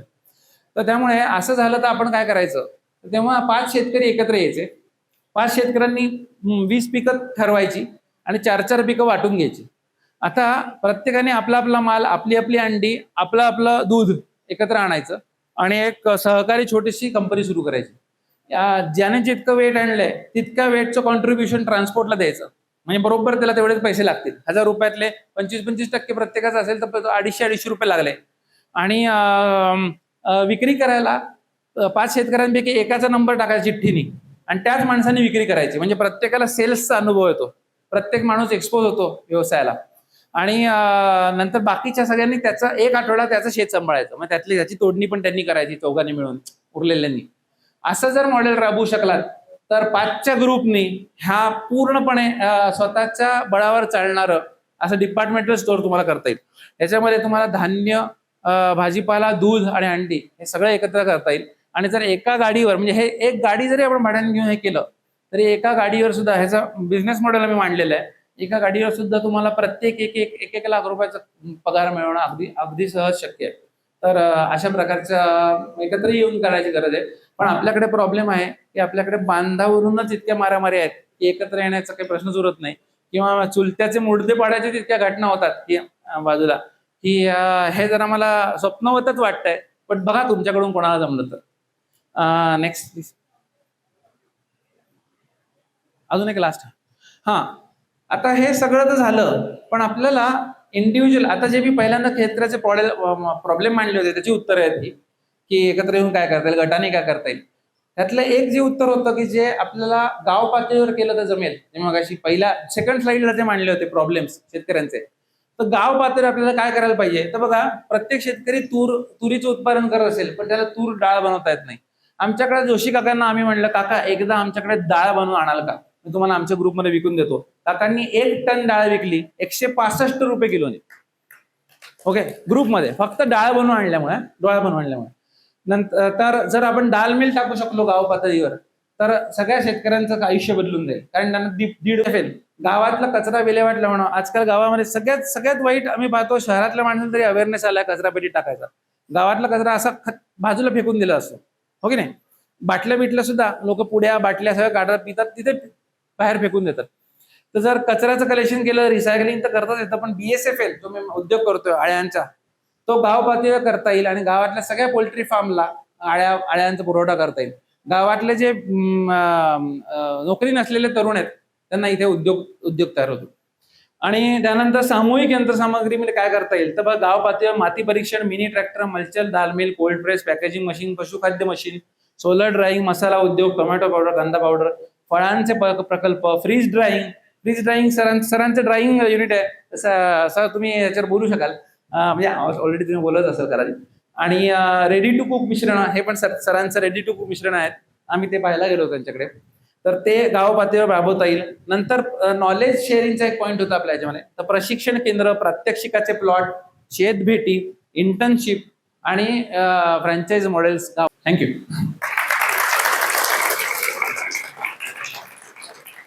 परंतु उजळणी म्हणून आपण स्वीकारावं, कारण मीही म्हणजे सर आपण दोघंही एकाच पंढरीचे वारकरी आहोत. आपण संभाजीनगरमधून येतात, म्हणजेच नाथांचे वारकरी आहात आपण, आणि आम्ही निवृत्तीनाथांचे. फरक एवढाच आहे. आणि आपण अतिशय प्रॅक्टिकल करून दाखवलं.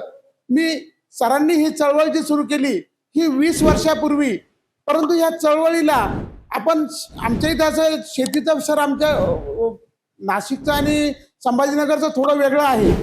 आमच्याकडे सर्व ओलितातले लोक आहे आणि प्रत्येकाला म्हणजे असं 3 आणि 3.5 नाही, आम्हाला 3 आणि 3.5 कोटीचे द्राक्ष घ्यायची सवय आमच्या यांना आहे, शेतकऱ्यांना आहे. आणि मग त्यातून यांना असं आपण जर सांगितलं ना, सर हे मारू नका, हे मारलं तर उद्या खाणाऱ्यांना त्रास होईल, ना, तुला काय करायचं किंवा आपल्याला काय करायचं. परंतु मी आता सर्व शेतकरी बांधवांना सांगतो, तुम्ही जे काही फवारतात, जे काही मारतात, त्याचा त्रास खाणाऱ्यांना होण्या अगोदर तुम्हाला होईल. याचं छोटंसं उदाहरण मी आपल्याला देईल. कोरोना आला. कोरोनामध्ये ज्या ठिकाणी मनुष्यहानी झाली, ती मनुष्यहानीची सर गावं कोणती होती माहितीये? तर फक्त आमचा द्राक्ष बाग, बहुल भाग. म्हणजे माझ्या गावात 250 मृत्यू झाले. माझ्या आजूबाजूच्या गावांमध्ये जिथं द्राक्ष भरपूर आहे त्या ठिकाणी मोठ्या प्रमाणात मृत्यू झाले. आणि आमच्याच गावापासून एक 30-40 किलोमीटर वडाळी भोई किंवा त्याच्यापासून आतमध्ये चांदवड तालुक्यातले काही गावं बघितले तर त्या ठिकाणी गावात 1-2 सुद्धा मृत्यू नाही झाला. 30 ते 40 किलोमीटर वरती म्हणजे फक्त. आणि त्याच्या शेजारी उगाव लासलगाव आहे, त्या ठिकाणी परत द्राक्ष बाग आले, तिथं मोठ्या प्रमाणात मृत्यू झाले. म्हणजे आपलं काय झालंय, आपण कीटकनाशक खाऊन खाऊन, कीटकनाशकांचे अंश आपल्या शरीरात जाऊन जाऊन आपण अक्षरशः इम्युनिटी आपली पूर्णपणे घालून बसलेलो आहे. आपले म्हणजे नाशिकमध्ये आम्ही रोटरीत काम करत असल्यामुळे बरेच डॉक्टर आमचे मित्र आहे आणि ते सांगतात की शहरात जर 100 लोकांमध्ये म्हणजे ही जी नपुसकता ही जर शहरात 100 लोकांमध्ये जर 3 आणि 4 असेल तर ती ग्रामीण भागातून आता 10-12 100 लोकांमध्ये 10-12 लोकांमध्ये ती जाते. म्हणजे हे आपण काय देतोय जगाला, यासाठी सरांनी सांगितलं. त्याच प्रकारे आपण ऑर्गॅनिक फार्मिंग, सरांनी ऑर्गॅनिक म्हणजे सर्व ऑर्गॅनिक अशा पद्धतीने केली, ती फार्मिंग आपण करणं गरजेचं आहे.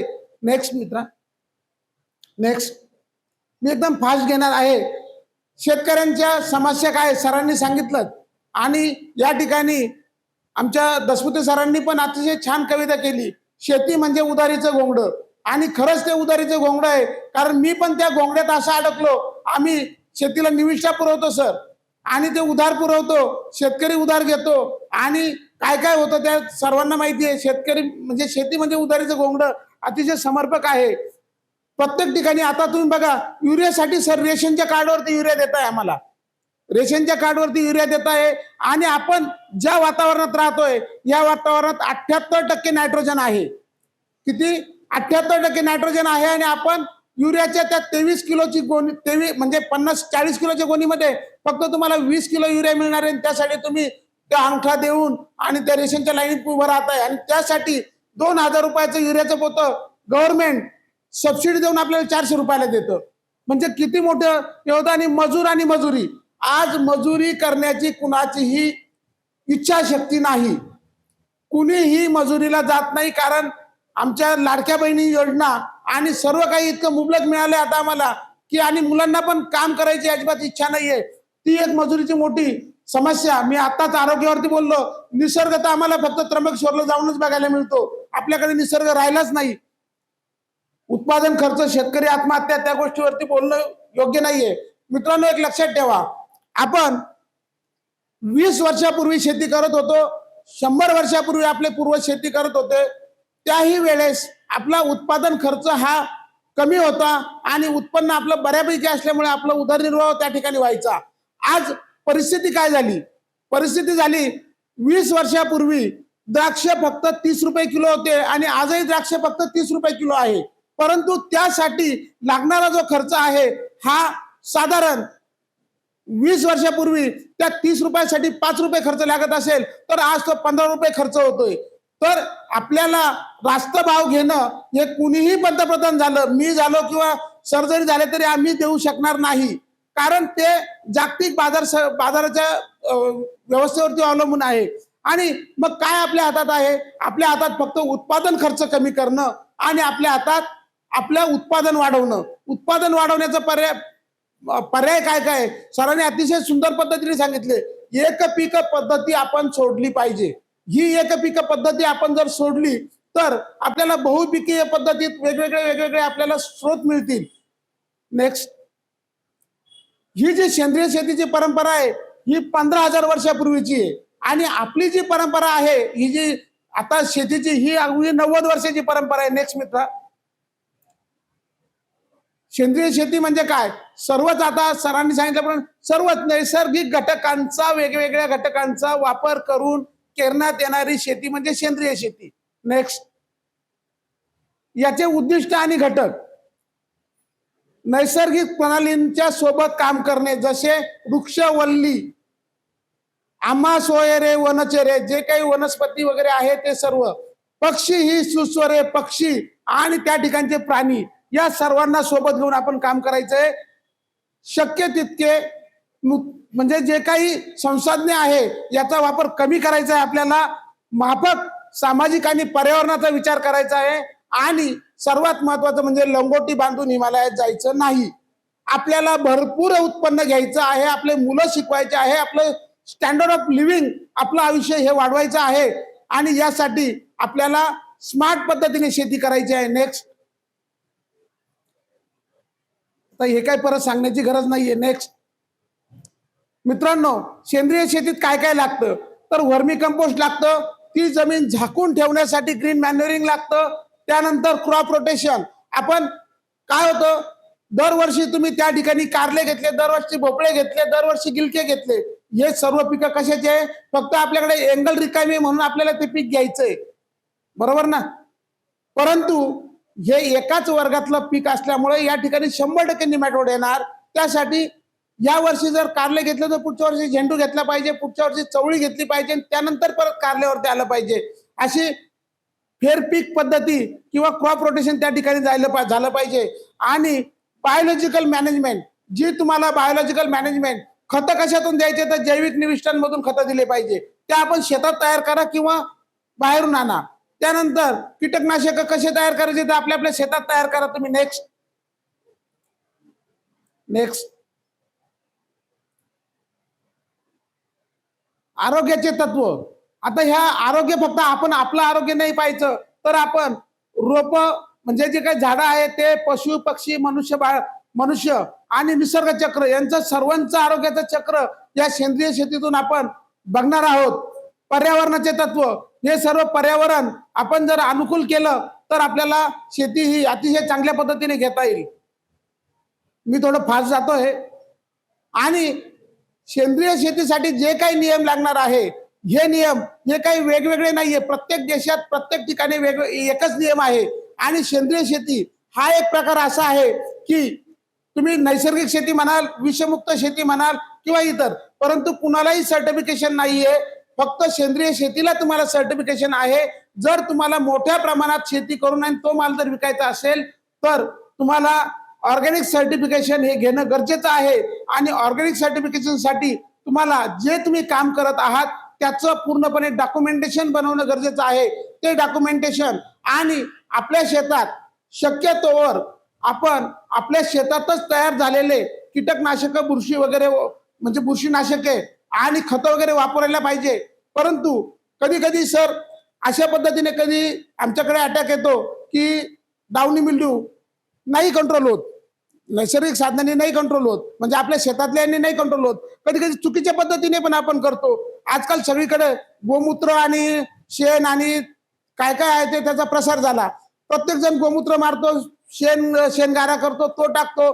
परंतु या ठिकाणी आपण पिकाची गरज हे लक्षात घेणं गरजेचं आहे. ज्यावेळेस तुम्ही नत्र जास्त देतात, गोमूत्रातून मेनली नत्र मिळतं, ते नत्र तुम्ही जास्त दिलं तर ऑब्विसली झाड हे सकुलंट होईल आणि त्या ठिकाणी कीड आणि रोग अट्रॅक्ट होईल.